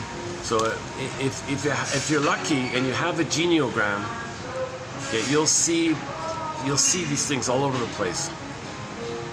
Oh, he was a drinker, and there's a drinker, there's a drinker, there's a drinker, there's a drinker. They got all these drinkers, and you're really, oh, so who in your family now is the drinker? Maybe one of the kids is a drinker. You know, it's just passed around like that. The transmission. So family systems theory means there's too much pain with the parents. So one of the children's going to be scapegoated. One of the children might be a star that function as a narcissistic reparation for the parents. One kid might be lost. One kid might be the clown to soothe everybody. You know, so you can have like a system in the family, and then each of the kids, okay, they recreate in their relationships their childhood, and it gets passed on like that. Once again, and Teachworth's book, Why We Pick the Mates We Do, for more on that one. Okay, so we all know about type A personality, type B personality, people who appear free of hostility and who lack a compulsion to, this sense of urgency and must do this, and they're not highly competitive at work and play, and therefore have a lower risk of heart problems. Okay, so we know about the type A, too stressed, type B. Okay, I include that here because somebody, I didn't know this, but somebody made up a type E. What about a type E? What's type E? Type E personality, a term introduced by Harriet Breaker to describe professional women who fit neither type A nor type B personality categories, but who have a marked sense of insecurity and strive to convince themselves that they are worthwhile. Type E women try to be all things to all people, according to Breaker, and tend to suffer emotional strain. So if you're going to use type A, type B, it's too limited, right? Well, so she tried to create another one. What about the woman who wants to please everybody, be everything to everybody? Maybe she has identity diffusion. Maybe she thinks she is everybody she meets, and she pretends to be everybody she meets. She doesn't know who she is. You know, she might have identity diffusion. That's the BPD pattern might be like that. The as-if personality pattern might be like that. So many women, the stereotype is that some women have this ability to be what other people are, and they think they are what that person is, and so they have a fusional capacity. They say what the other person wants to hear. They want to please everybody because they are everybody, and they can flip it out. So 1 minute they're talking to person A, and they are everything that A wants. They talk to person B, flip. They are everything that person B wants, flip. So it's called as if personality. It's as if I'm this that you want. I'm as if that this that you want. I'm as if this is what you want. Also known as identity diffusion. They don't know their identity. Their identity is based on imitating others again and again and again. So this is the as if phenomenon. So she calls it the E one, type E. So maybe we'll follow up on that one later, I don't know. Okay, defense mechanisms. Okay, here's his definition here. Defense mechanisms, an unconscious intrapsychic reaction that offers protection to the self from stress or for example, okay, identification. So the woman who doesn't know herself, she might just be the other person. I feel stressed talking to you, let me just be you. I'll think like you, I'll act like you, what you like, I like. What you believe, I believe. I identify to deal with the stress. And when the baby's traumatized, he identifies with the aggressor. The more trauma there is to the baby, the more they become that person. So identification is, in the negative sense, takes place when there's pain. So if you are the parent, you have the kind of narcissistic salvaging that you're going to hurt yourself. Instead of mother hurting you, you hurt yourself. So you be her, you internalize her, act like her, and you hurt yourself. At least I did it. So you're trying to preserve your esteem in some sense. It's called a Faustian deal. You pay a huge price like that. Identification, sublimation. Okay, so that's when you channel your energy to something that's socially useful or something. So you can make a salary and you can make a job like that. So sometimes it's enough to disperse your anger through sublimation. Sometimes it's not. If it's 51% in the enough, then you're quote-unquote, you're better off. If it's 49%, then you're more miserable. Denial, you pretend that something doesn't exist. Projection, okay, and so on. Now, rationalization. Okay, scapegoating we mentioned. Another one called transference love. Transference love, a projection of your love hunger, okay, to somebody in the present. So your love hunger for the mother, you transfer that love hunger, attachment hunger that you needed from the mother, you transfer that to somebody in the present, and now you think you love that person in the present. No, that's called transference love.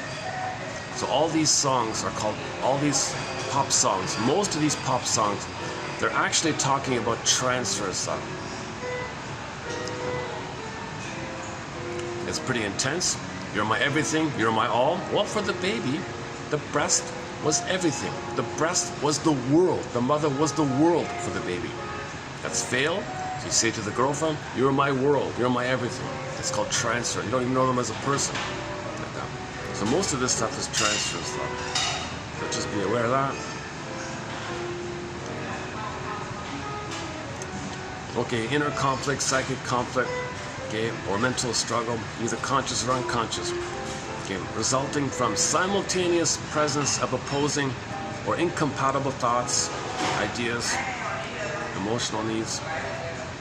It's a painful state of consciousness caused by the arousal of these opposing forces and the inability to resolve them. A kind of stress found to a certain degree in every person. So everybody has an inner conflict. Your inner conflicts will faithfully follow you everywhere you go. So Berger said to a man, oh, you want to divorce your mate? You think by divorcing your mate, you're going to divorce from your inner conflicts? Forget it, dude.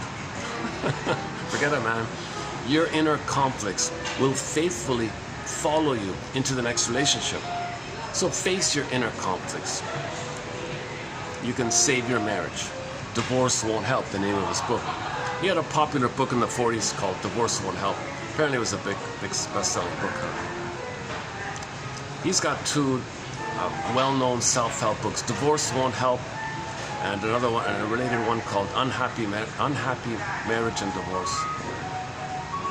A lot of reviews for it. I found numerous newspaper clippings and reviews for it. All very positive.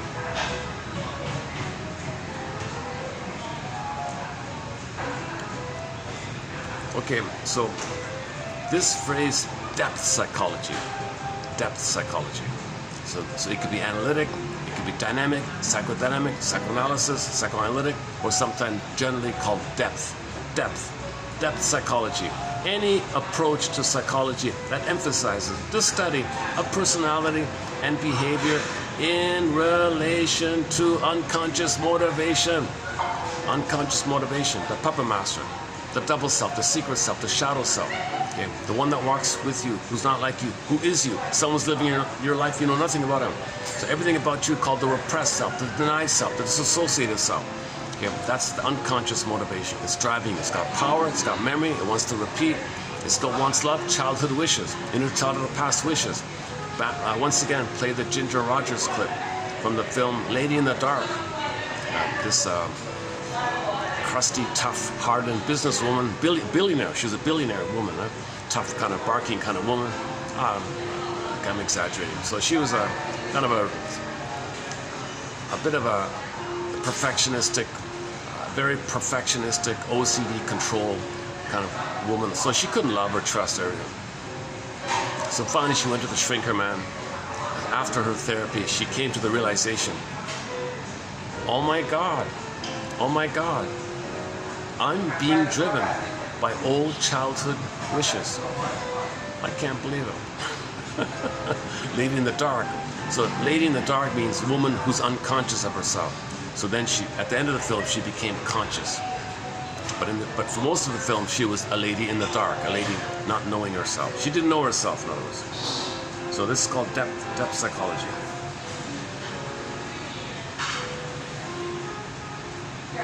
Okay, in psychology, in regular analytics or depth psychology, ego is your conscious mind, your adult mind, your reasoning mind, your reality. You want to build the ego. It's your conscious awareness. You need your ego to know how you feel. You need your ego to make apologies. And ego.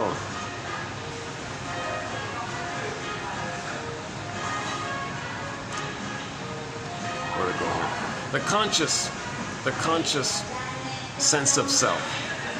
Those elements of a person, such as thinking, feeling, and willing, that distinguish him or her as an individual. So everyone is unique like that, okay?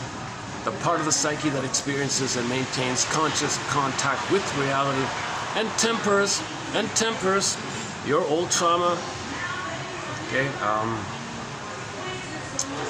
with your daily life, you know.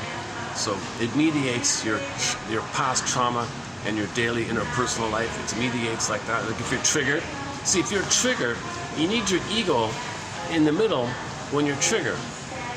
Because with your ego, you identify the antecedent and you identify the contents of the antecedent and tell it to yourself or the other person. So you need the ego to identify that what you're feeling is old fears, old trauma, unprocessed trauma, unmourned losses. Okay, that original burn, okay, that repressed, remember that all that repressed pain's coming up. Some little thing functions as a catalyst called a trigger, and then you feel triggered, meaning you're feeling the original pain. Okay, so if you're feeling anxiety now or the burn now, okay, that's from the past. 99.9 of your fears already took place, right? People say. So you need the ego to realize the time element. The time element, Rod Serling, the time element. You need the ego for that. You need the ego to realize the time element, that there is a linear time. The present isn't the past, but you're feeling the past in the now. So can you realize your feelings are coming up from the past, but you're feeling it now? So you gotta hold the phone. Wait a minute, those feelings are from the past. Something brought it up.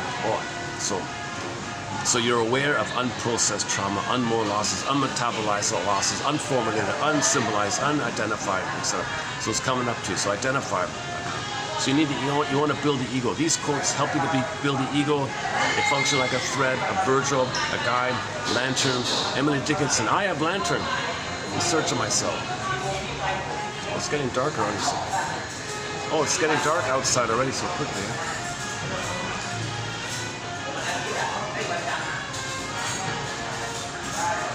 Huh? Oh, they're preparing for the dinner buffet. I see already.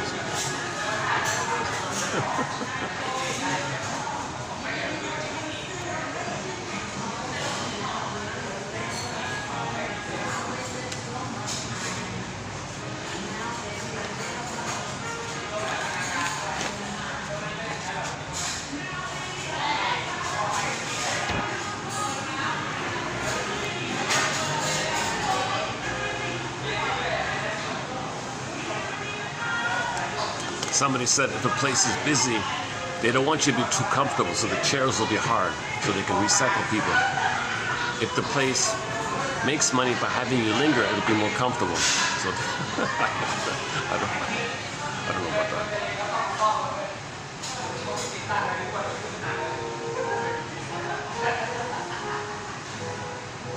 Let's just, the rational part of the personality. Okay, let's use the next one here. Free association, the fundamental rule, the basic rule called free association. So he has it here as spontaneous, consciously unrestricted association of ideas, feelings, or mental images. Spontaneous verbalization of thoughts and emotions that enter the consciousness. Okay. So here's a blunt to the point sentence here.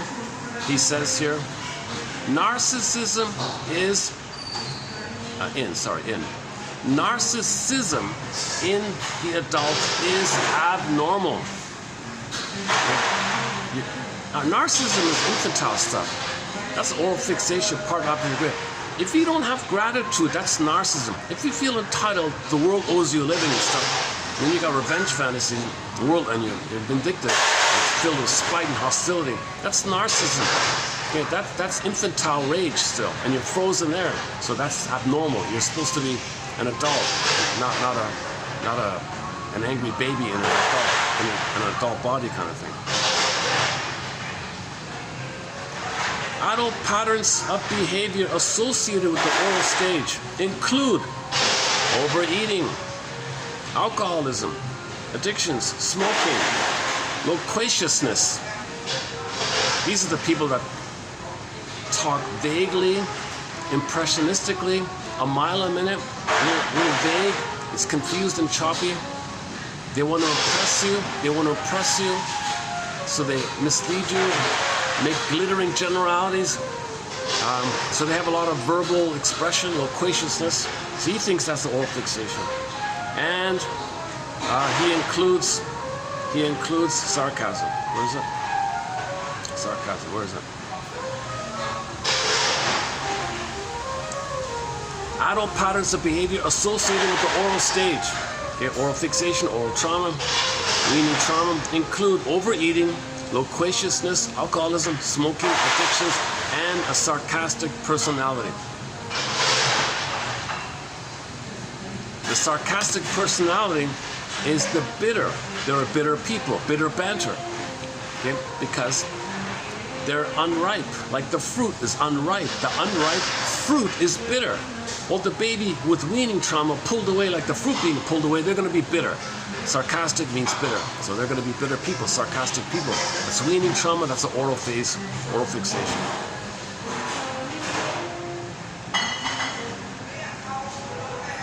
Where are we here? Okay, we often hear the word repression. Okay, the act of restraining, inhibiting, or suppressing.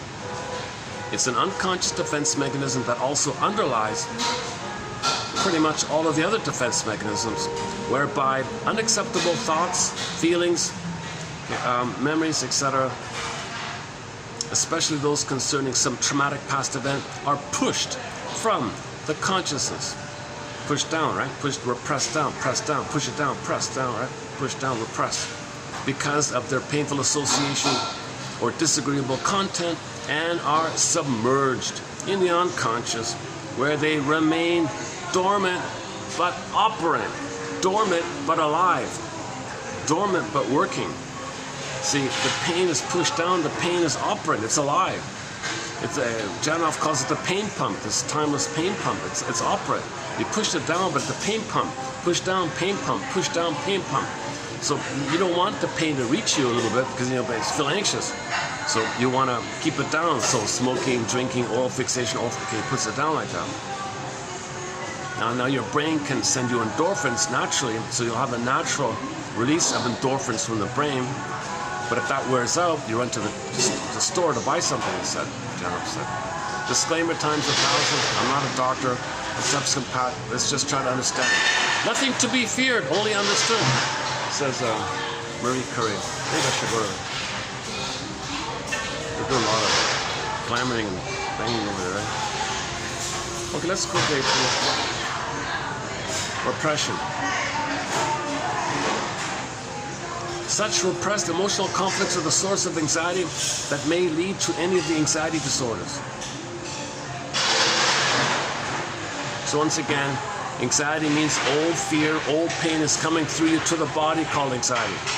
So shallow breathing, poor blood circulation, heart math is a little irregular.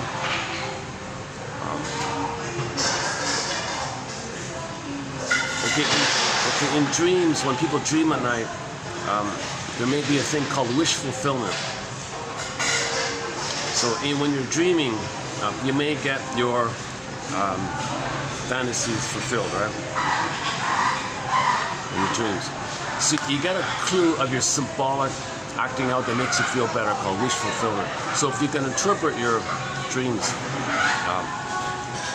you know what you're doing symbolically to feel better, and you're getting the compensation like that. Yeah, okay, let's find another spot.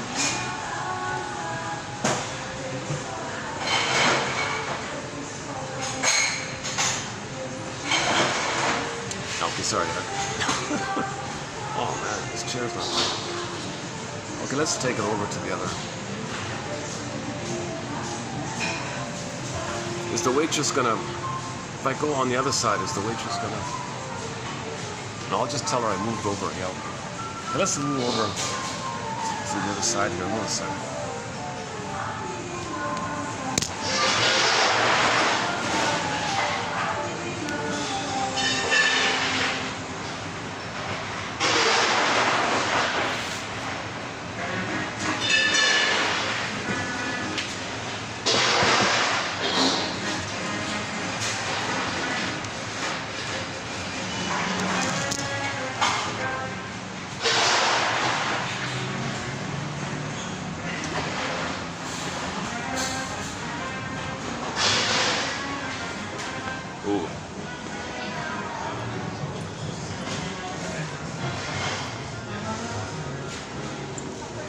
I'm just going to move over. Is that okay? Just for a few minutes? Yeah, thanks.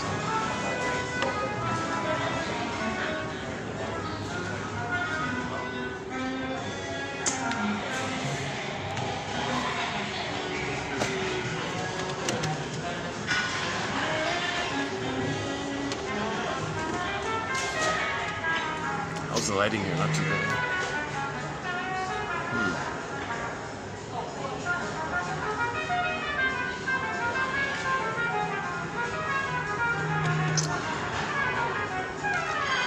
Too good here, is it?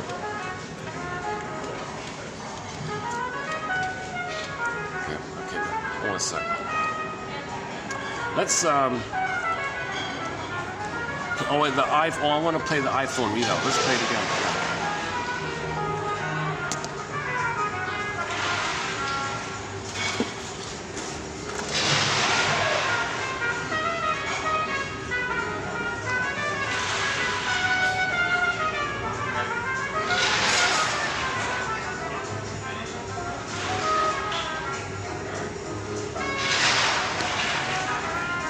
The mother reported it with pride, ignoring the complete absence of affection his part, a performance which could be titled, "Have Thumb, Will Travel." That is to say, so long as he had his own part object, manifest reaction to object loss was not observable. A. Alpert and I. Bernstein. This type of neurotic does not want to get, but to be refused.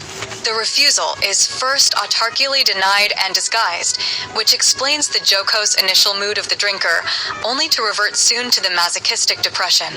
To fight, in turn, this depression, the addict uses pseudo-aggression.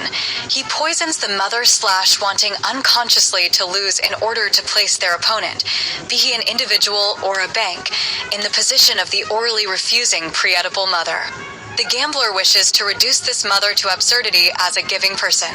On the other hand, when gambling, he consistently reduces to absurdity also the reality principle, for, in the game, chance alone dominates, and he tries to direct it via omnipotence of thoughts. In other words, the old rebellion against the logic governing the reality principle is renewed. The gambler insists on childish megalomania/no analysis is, in my opinion, complete, which does not change the craving for neurotic magic gestures. Burglar. Repetition compulsion, an unconscious need to revert to and repeat earlier situations, behavior patterns, and acts to experience previously felt emotions or relationships/multi-generational transmission process. The repetition of relationship patterns, including divorce, and alcoholism, associated with emotional dysfunction that can be traced through several generations of the same family/type B personality. People who appear free of hostility and aggression, and who lack a compulsion to meet deadlines, are not highly competitive at work and play, and have a lower risk of heart attack. Type E personality, a term introduced by Harriet Breaker to describe professional women who fit neither type A nor type B personality categories, but who have a marked sense of insecurity and strive to convince themselves that they are worthwhile.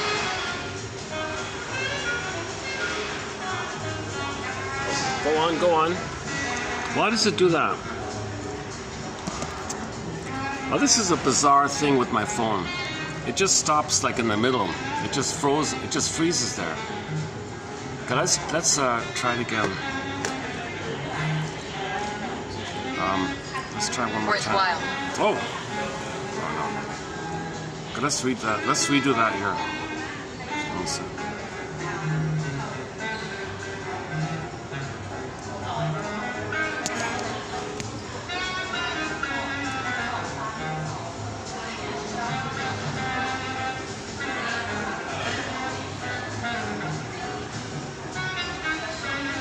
The mother reported it with pride, ignoring the complete absence of affection his part, a performance which could be titled, Hold on. Again.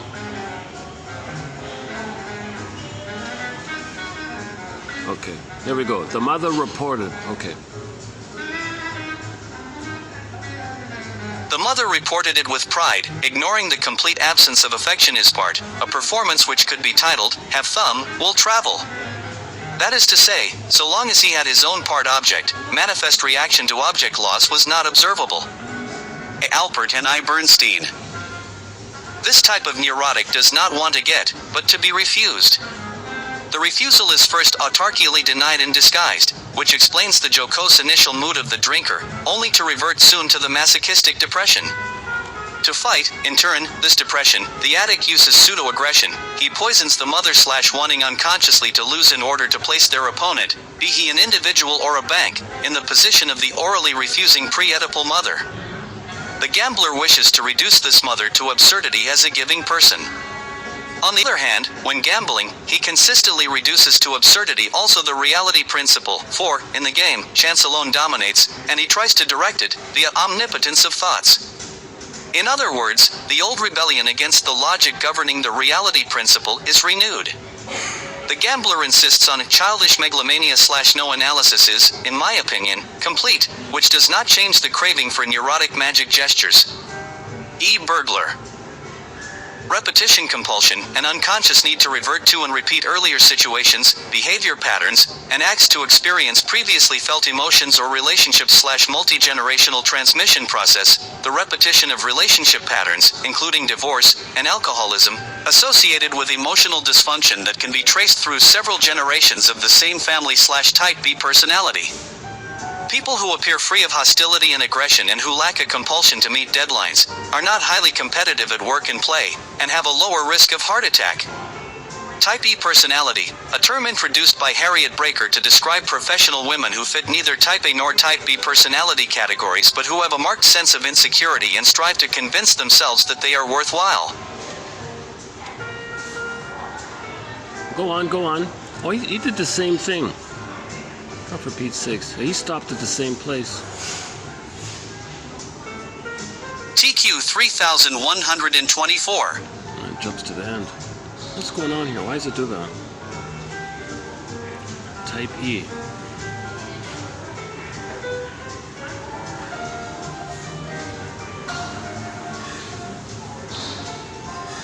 $3,124.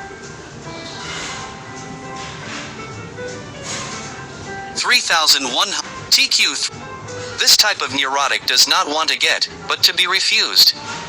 The refusal is first autarchially denied and disguised, which explains the jocose initial mood of the drinker, only to revert soon to the masochistic depression. To fight, in turn, this depression, the addict uses pseudo-aggression. He poisons the mother/wanting unconsciously to lose in order to place their opponent, be he an individual or a bank, in the position of the orally refusing pre-Oedipal mother. The gambler wishes to reduce this mother to absurdity as a giving person. On the other hand, when gambling, he consistently reduces to absurdity also the reality principle, for, in the game, chance alone dominates, and he tries to direct it, via omnipotence of thoughts. In other words, the old rebellion against the logic governing the reality principle is renewed.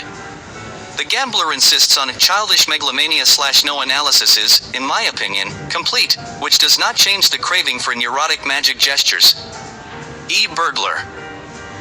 Repetition compulsion, an unconscious need to revert to and repeat earlier situations, behavior patterns, and acts to experience previously felt emotions or relationships/multi-generational transmission process, the repetition of relationship patterns, including divorce, and alcoholism, associated with emotional dysfunction that can be traced through several generations of the same family/Type B personality. People who appear free of hostility and aggression and who lack a compulsion to meet deadlines, are not highly competitive at work and play, and have a lower risk of heart attack. Type E personality, a term introduced by Harriet Breaker to describe professional women who fit neither Type A nor Type B personality categories but who have a marked sense of insecurity and strive to convince themselves that they are worthwhile. Go on, go on. And it stops right there. TQ 3100. TQ 3124. For some reason the thing just stops halfway through. Okay, never mind. So go to 2124 in the description box for that quote. It's not a bad little set of quotes. That second one. Yeah, 2124. That second one with Burglar, he has that sort of the added point that when you're repeating the disappointment with the mother, you're masochistically tied to her. You can't leave her, right? So you're stuck there. So how do you repeat that? But be active and fight. You're stuck there. You need her. You want her, but you're fighting with her. So the drink can do it. So the fluid can stand for the mother, food, drinks. So spirits could be like mother spirit, like symbolic associations. Give fluid, breast milk fluid. So there you go. So there's the reach for mother. So now, and you're important. I'm gonna control mother now. I'm important. I'm gonna control mother. I'm gonna buy the drink. I'm gonna do this. So you're tied there. At the same time, you're angry at her. Now, these substances like alcohol and tobacco, they're harmful. So you're attacking mother yourself. So you want her, you reach for her, and you hit her with the booze and the toxicity of the alcohol, toxicity of the tar, the nicotine, and so on. In the gambling one, you're making her ridiculous, and you're going to deny reality. You say magic words. That's infantile megalomania. You want to win. You get a prize for money. Mother's the cold refusing machine. You're making mother look ridiculous. But this time you're going to wrestle some love from mother.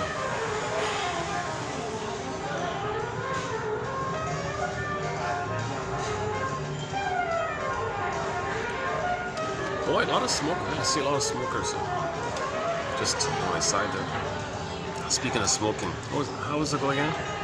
This type of neurotic doesn't want to get. See, you're not going to get it, right? You're not going to get.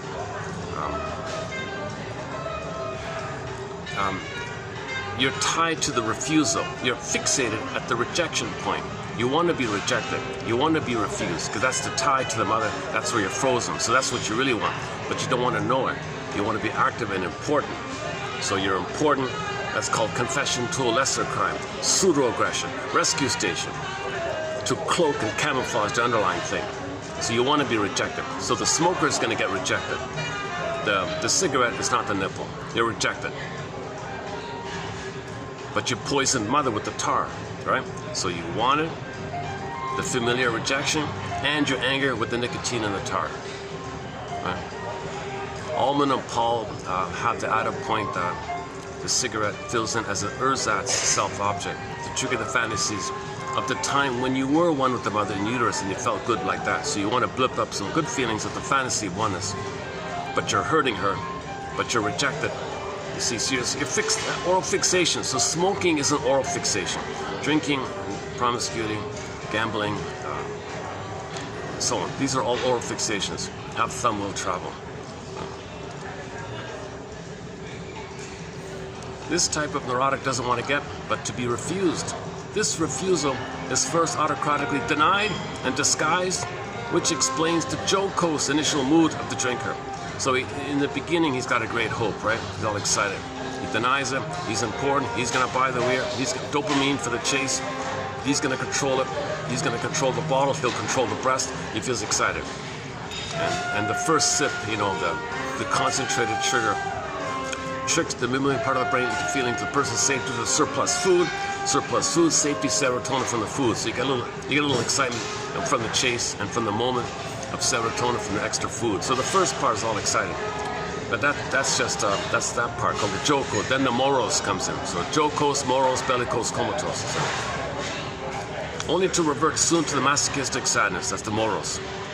And then the anger to fight. In turn, the addict uses pseudo-aggression. He's going to poison the mother. And Berger gave the example of one guy was drinking some fill-in-the-blank whiskey or something. And the mother was nearby and said, you know, son, it really pains me to see you drinking this harmful fluid. It really hurts me. Did you say it hurts you to see me drinking this toxic fluid? Yeah, it hurts me. I feel pain like this. He drank double. He drank more, thinking it'll hurt her. He wanted to hurt her. You see? That example kind of highlights it.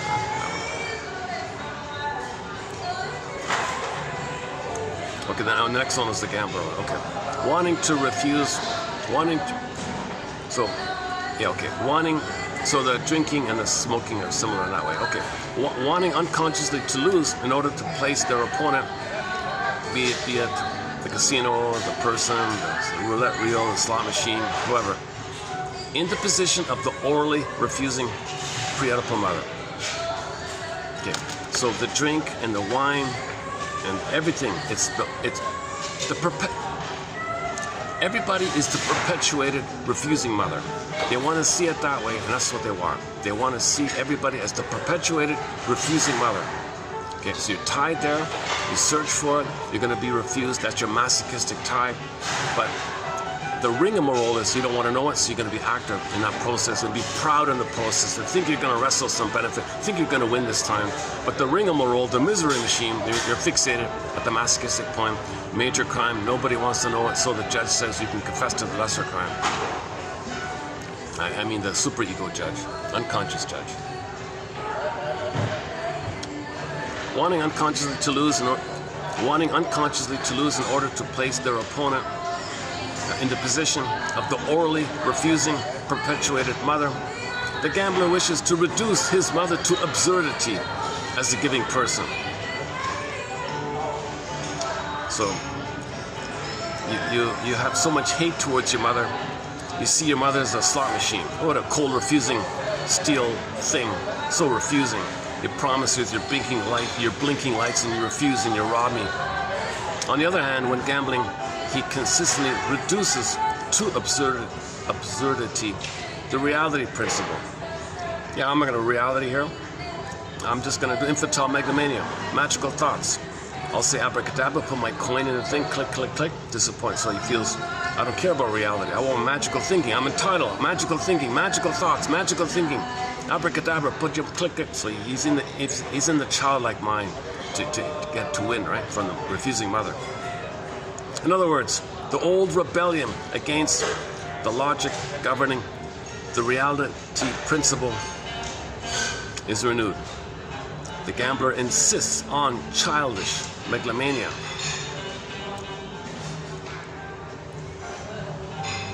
Okay, I'm not going to do the whole thing about the gestures, treating others badly, the way your mother treated you, to say and to communicate that you didn't like how your mother treated you. That's a negative magic gesture. The positive magic gesture, you're very nice to people, as if to say, you see how nice to them? That's what I wanted my mother to be to me. I want her to be nice to me.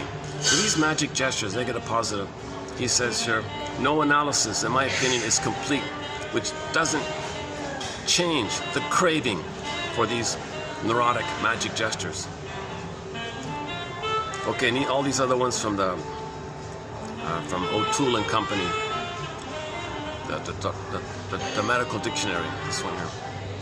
So the entries we have here: repetition compulsion, an unconscious need to revert to and repeat earlier situations, behavioral patterns. This acts, the purpose is that it gets us to experience previously felt relationships. So we're trying to know our history. We're trying to know our historical relationship. So you repeat to know it. We revert to it. We repeat it to know it. Get our history so we can stop repeating. The dysfunction is we're tied there and repeating. We're dysfunction. We're not loving in the present. The present's being used to replay the past. You're not seeing the present really fully. You're just distorting it like a theater thing, treating it like a theater thing, like an as-if thing. All these, yeah. Oh, somebody's there. There's better light over there, right? Maybe I can get some better light. That guy left there. Maybe I get some better lighting if I move over a bit. Let's try one more spot here. Such a massive hotel. This is where I'm sitting, this little area here. That's pretty much it. Like, what do you got? 1, 2, 3, 4, 5, 6, 7. You got like 10, 12 little seating places. 12 times 4. Barely 50 people can sit in this lobby here. There's the front desk. That's like the hotel bar right there. That's all taken. Okay, let's try this side.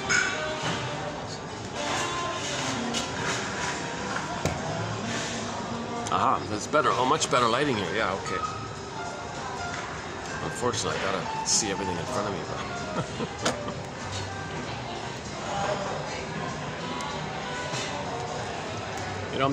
you know what I'll do is if it's 5 o'clock, we'll take a peek at the rooftop. Let's see, what time is it? What time is it? Oh yeah, 5:15. Yeah, okay. Why don't we just I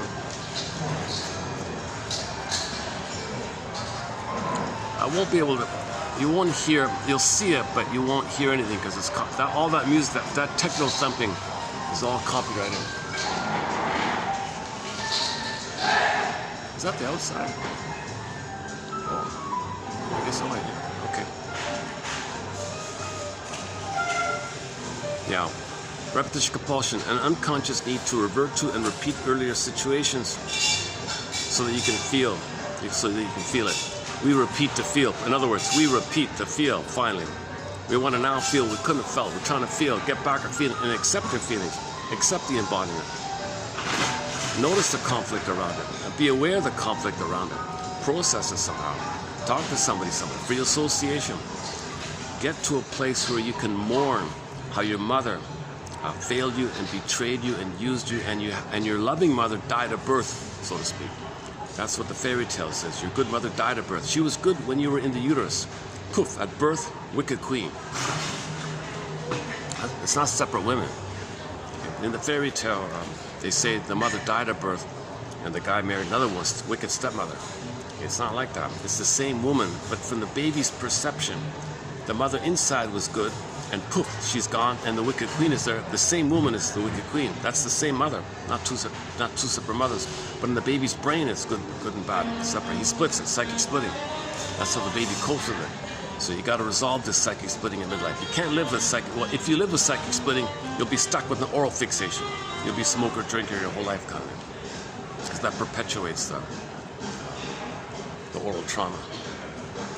You're reinforcing them. But at the same time, you're trying to remember, you're trying to feel, you're trying to know. Okay, multi-generational one, we mentioned, the tree. Okay, type E, that might be synonymous. I'm thinking that might be synonymous with the as-did personality and the identity diffusion. That's part of the BPD pattern. So we'll look at that later. A general one on defense mechanism. This scapegoating one is good. Scapegoating. The projection of blame, anger, etc. in order to avoid self-responsibility. Transference love, we know. The conflict, okay. Ego, okay. And the last one is free association. Narcissism in the adult is abnormal. If somebody's proud of narcissism, okay, have fun, will travel. Think about that. Think about that. If somebody has that slogan in mind, have cigarette, will travel. I'm proud. I'm a good smoker. I'm a proud smoker. I smoke the best brand, man. Yeah, I'm proud. Okay, that's not normal. Like, you're in an infantile place. Yeah, I'm drinking the best beer, man. Yeah, I got a discount. I'm entitled. I'm special. They gave me a discount. What about me here? I saw the sign, special promo on the lunch buffet, a third of the normal price. I thought, see, my rationalizing brain said, well, something new, give it a try. Maybe this is good food. It's on sale, won't be always on sale. I gave my rationalizing mind was, but maybe I slipped in. Yeah, food.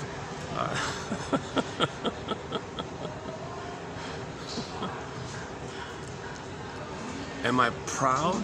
Not necessarily. Have fun, will travel. Okay, so have addiction, will travel. Come on, that's abnormal. If you're proud, I'm addicted and I will travel. Everywhere I go, I'm addicted. You're proud of that? That's the same thing as the baby thumb sucking and the mother failed him, wouldn't nurse him. I have my own thumb. I don't need you, mother. Hell with you, mother. Sour grapes. Don't need you, mother. I'm autocratic. Have thumb, will travel. The thumb will be your nipple. I don't need you. That's not normal. The baby's supposed to be nursed. Okay, the adult application of that is... Sorry.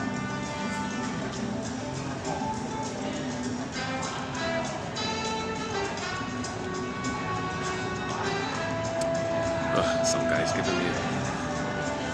Am I talking too loud here or something? Okay.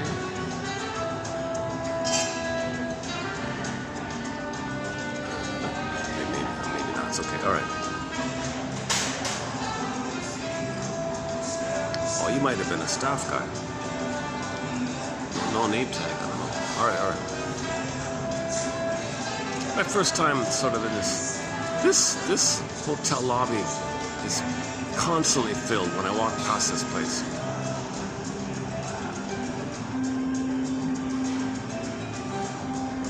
The only time I ever come here is to, on occasion, I'll visit the rooftop just to close up the video with a nice view there. But, they want you to buy a drink. Buying a drink, look at that, eh? If you buy a drink up there, it's the same price as the lunch buffet, the special promo lunch buffet I had here. It's about the same. Yeah, it's about the same. Look at that. You can have a whole lunch buffet, like a full meal, or one fizzly drink.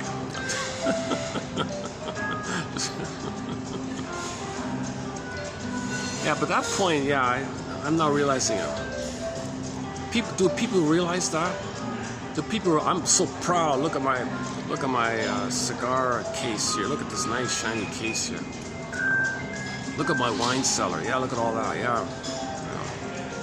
Look at my freezer. I've got 10 freezers filled with stuff.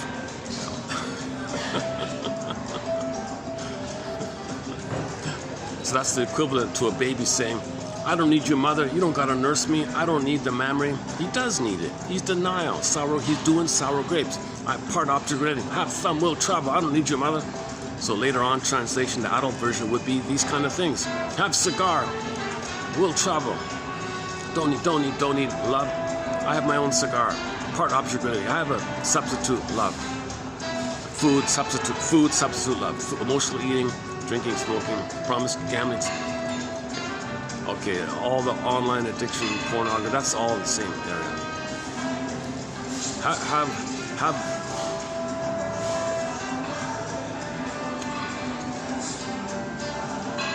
Oh, it does have a name tag, but I didn't see it. All right. Wasn't sure if he was a staff or a guest or something. All right, where are we here?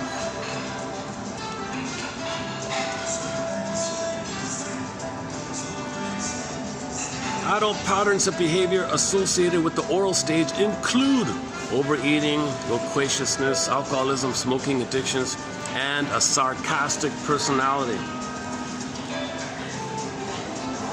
Somebody who's so witty and bitter, you think they're loquacious in their bitterness, like an Oscar Wilde kind of character. That's a huge oral fixation. Somebody like Oscar Wilde, that's a huge oral fixation. Including Freud, even helpful character. Freud did sublimation. Oscar Wilde gave you some witty phrases here and there. But he was a troubled one. Actually, maybe we should. I think Burglar has an article about him. I think I saw it briefly once, a long time ago. So once again, Burglar, Edmund Burglar, one of our mentors, 24 books, 300 articles. He's basically, in my opinion, he's Freud 2.0. I don't know anyone who can come close to being to the next Freud. It's Burglar, Edmund Burglar. The reason, different theories around why we don't hear about him. Number one, you can't control him because he wrote directly into English. You can't twist and pervert his translation. So he's German as well, but his first language is German, but he wrote in English directly. See, Freud didn't. He wrote in German, and then English is all whacked and twisted, so it's kind of controlled like that. But German wrote directly, so they shadow banned him, it seems. And then all throughout this podcast, I was experimenting with different theories. I was just guessing, pure guesswork, around why is he shadow banned. And I ran through several. The most current one, which it might be that Kinsley article. In the 40s and 50s, the famous Kinsley report. I didn't know much about it. He does have an article debunking that nonsense. Because those Kinsley reports was the propaganda foundation to remove from the DSM certain things. And he said, Burglar said, seriously? These two guys are very active in that community. So it's very biased like that. They don't care. They just need something. So that's my current hypothesis. Now, Burglar does have 2 books on the LGBT topic. I haven't touched. I'm not interested really because maybe in the future, I don't know. It's out of my zone. I'm not a forensic psychiatrist. Now it's so difficult. It's even more difficult to talk about it.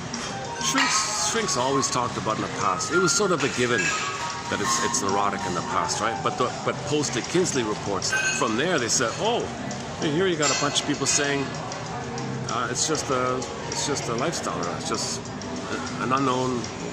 Well, don't question it. It is what it is, or something. Seriously, Burglar saying seriously. He wrote 2 books in response to that, maybe. I don't know. So Burglar's famous for the writing book about the writer's block called The Writer in Psychoanalysis. Another one called Money and Emotional Conflicts. Excellent book. The Gambling is another one. those self-help books mentioned earlier, Divorce Won't Help and Unhappy Marriage and Divorce. Sort of his classic books called The Basic Neurosis, The Superego, Principle of Self-Damage, Battle of the Conscience.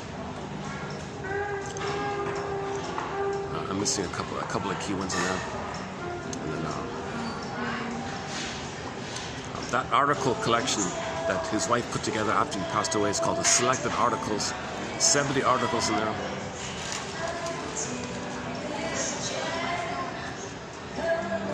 There's one little, there's another self-help book called Tension Can Be Reduced to Nuisances. That's okay, it's jam-packed in there.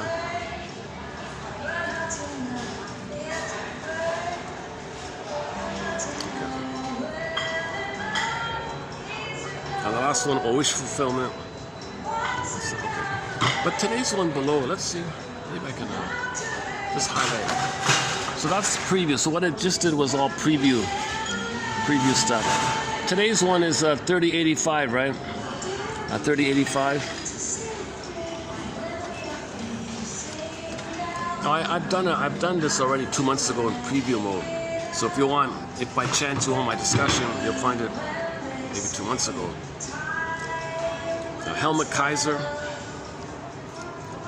called he has a thing called duplicity analysis, and you have to identify the fusion, the craving for fusion, this fantasy bond, Fusion Delusion.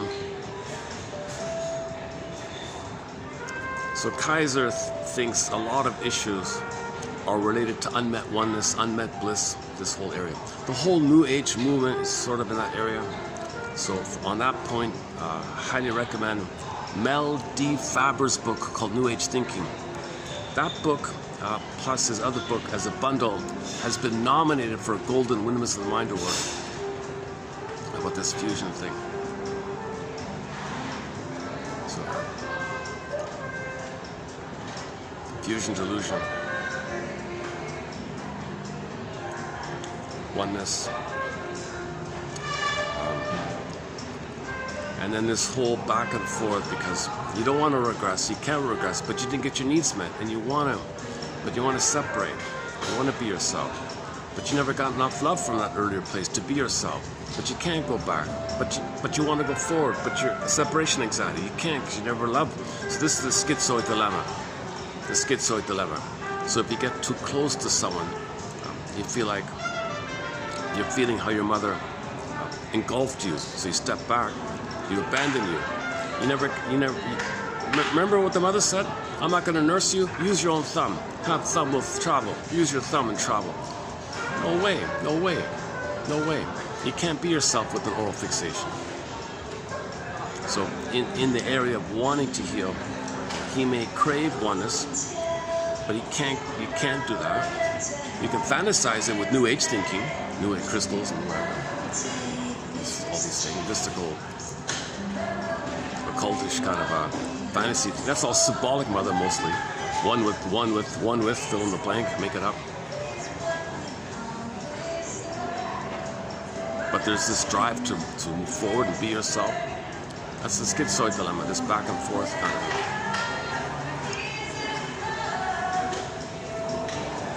The next one is about a little bit about oxytocin. Okay.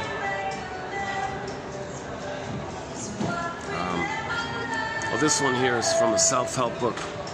The woman was the boss. She was 50-something years old. Working for her was a 35-year-old man, but he was kind of difficult and rebellious or something. So the question was, what should the boss say to him? What should this older woman say to the younger male employee working for her? Should she say, quote, "Oh, Mr. So-and-so, Mr. 35-year-old, Mr. Underling, you are aggressive with women in authority because your mother was a controlling, castrating woman who left you totally insecure." Okay, now when shrinks, okay, be careful with the perverted translation. This just means takes away your effectiveness. Okay, there's no bodily thing here. It takes away your confidence. If the mother's castrating, it means she takes away your confidence, your agency, your assertion, your self respect, things like that. So should the woman say that to the man? You are aggressive with women in authority because your mother was a controlling, castrating woman who left you totally insecure. Or should she more gently make an inquiry along the lines of, Mr. 35-year-old underling man working for me, do you think that when you are with women in authority that you feel out of control and that you can then be aggressive verbally to take back that control? Could those feelings have anything to do? I don't know, just one more thing. Just one more thing. Could those feelings have anything to do, Columbo, just one more thing. Could those feelings have anything to do with your mother, whom you have described to me before as being very controlling? Just one more thing.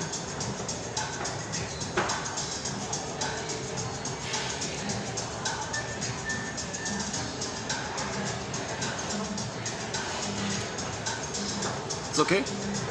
Am I talking too loud? Am I too loud? Am I talking too loud? No. It's okay? She says it's okay. Where are we here? The cynic who identifies, oh, here we go. The cynic who identifies weakness in others frequently doesn't recognize his or her own weakness. Okay, the cynic who identifies weakness in others frequently does not recognize his or her own weakness. The defense is therefore against self-knowledge. Cynicism is a defense against self-knowledge. Cynicism gratifies infantile megalomania, narcissism. Cynicism is the oral fixation. The offense can prevent the defensive person as well as others from learning the truth. Not learning the truth, he does not want to look in the mirror.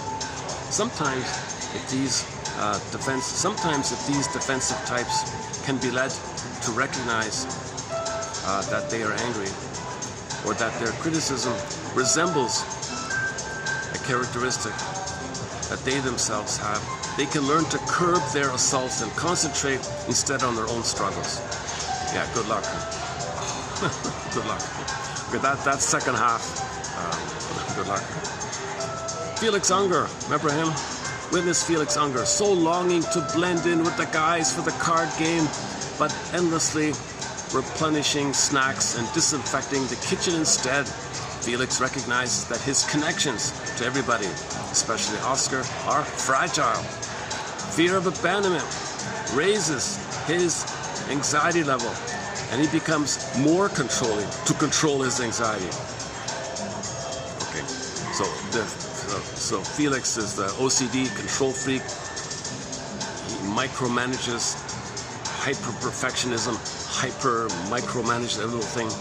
Yeah, it's a controlling every little thing. So when his roommate's friends were around, he feels anxious. How can he control things? So he's more manic and more manic with the cleaning, more manic with the with this pattern.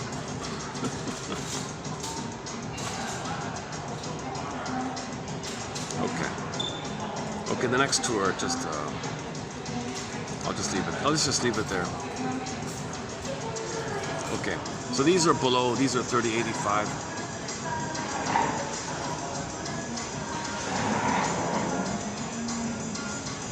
Yeah, I'll confess, this batch maybe isn't as strong as yesterday's. Yesterday's and the one before are very strong. This one's just kind of a little on the mediocre side, I think.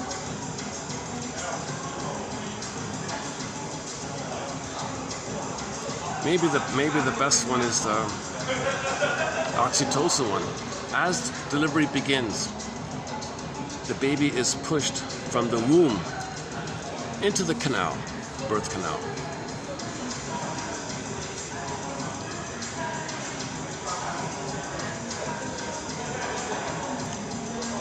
Okay, then oxytocin is released to help this along. Contractions, oxytocin, canal.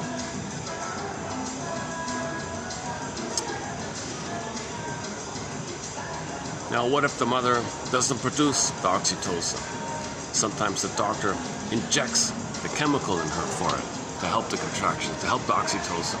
So that's a sign in her that her oxytocin in her brain is too low. That's a sign like that in her.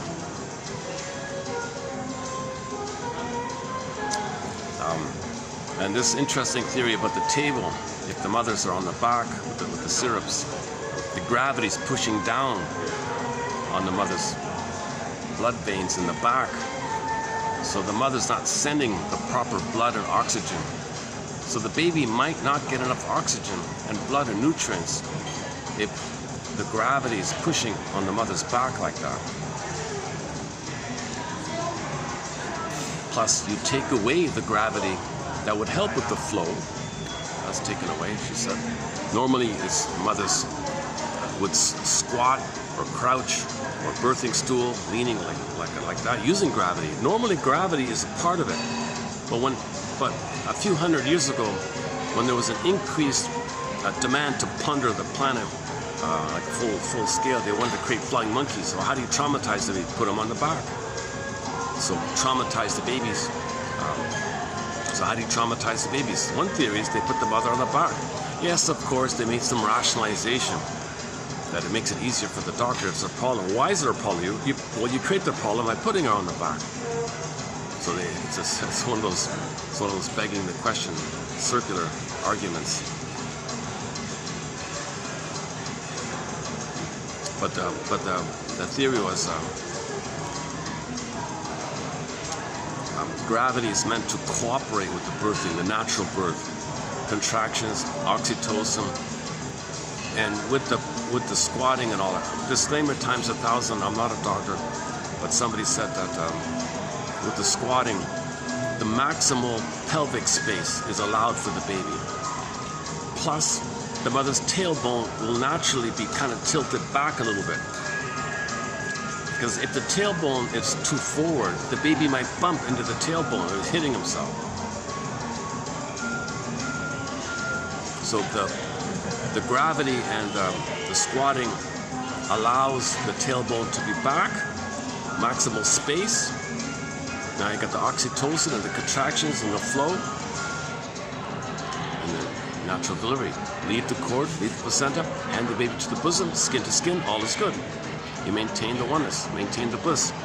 If that's failed, the person might go through life with a craving for oneness called fusion delusion, or fantasy bond, or the fusion between idealized ego and idealized object called romantic love, things like that.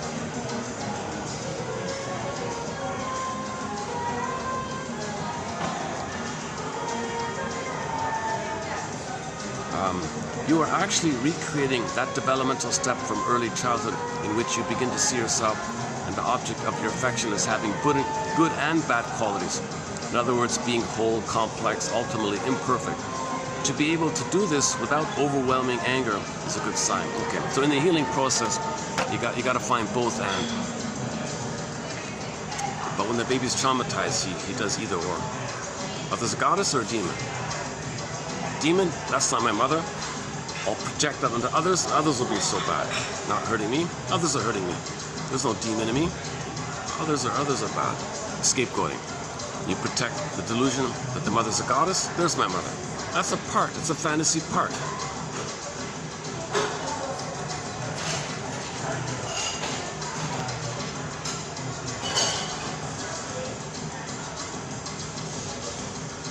Okay, let's take a peek at the rooftop of it while there's still a little light, and then I'll wrap it up at the top there. Let's just do that. So, should we? Yeah, okay, I won't read it out. Yeah, okay.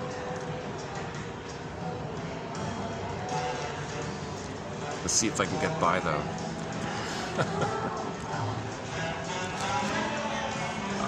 They might not let me in if you don't buy a drink, so let's just see how it works.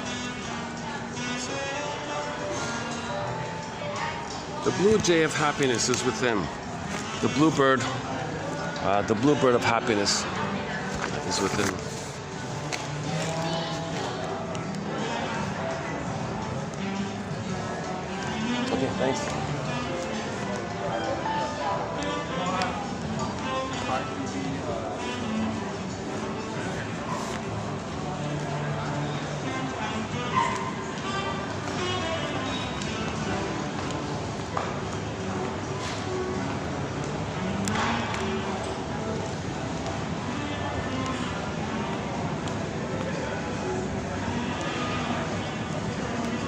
son of a gun. I forgot about this. I could have just gone here. There's a nice little spot right here.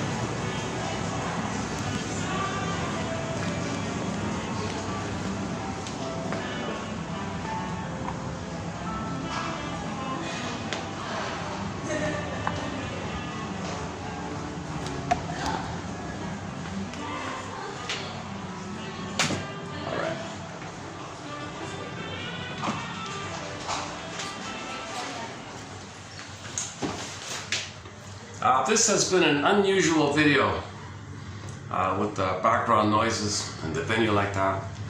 So it's something. Sometimes I get lucky. I find a new venue. Today not so much maybe. But hopefully the preview quotes are good. Those ones we did earlier. Oops. Sorry.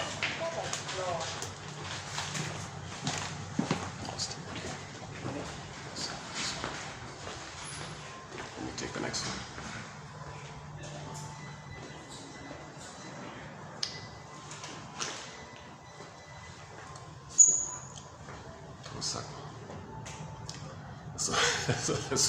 Let's wait for that party to pass. All right.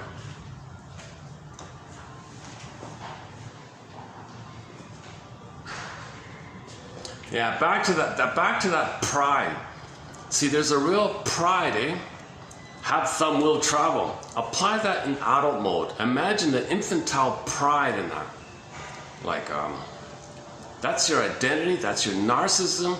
Have narcissism, will travel. It's like a pride like that, like the mother with the baby. Look how proud I am of my baby. Doesn't he mean?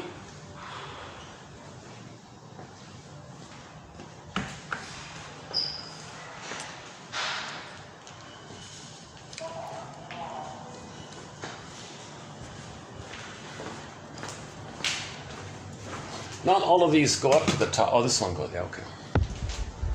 This should work.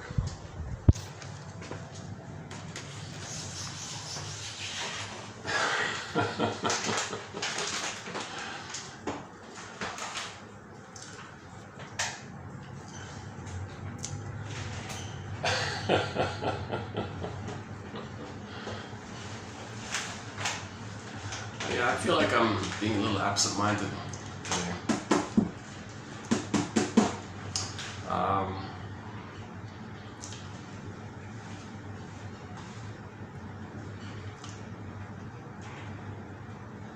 So what would be the healthy version of have heart will travel, have maturity will travel, have love, have an awakened autonomy will travel?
Oh, well, this is the one here.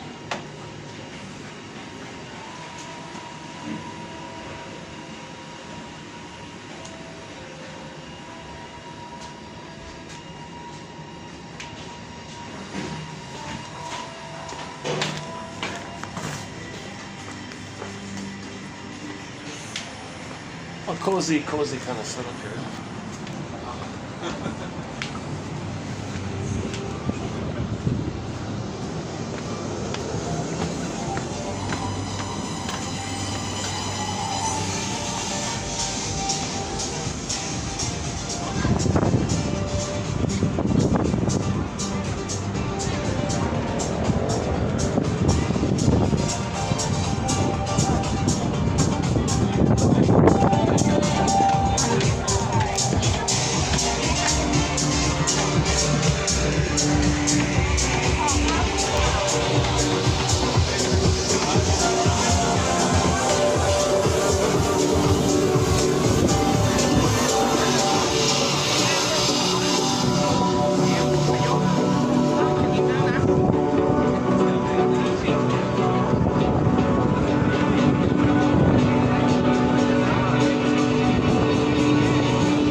the psychoanalytic force be with you. Thanks very much. I'll see you in the next video. May the psychoanalytic force be with you.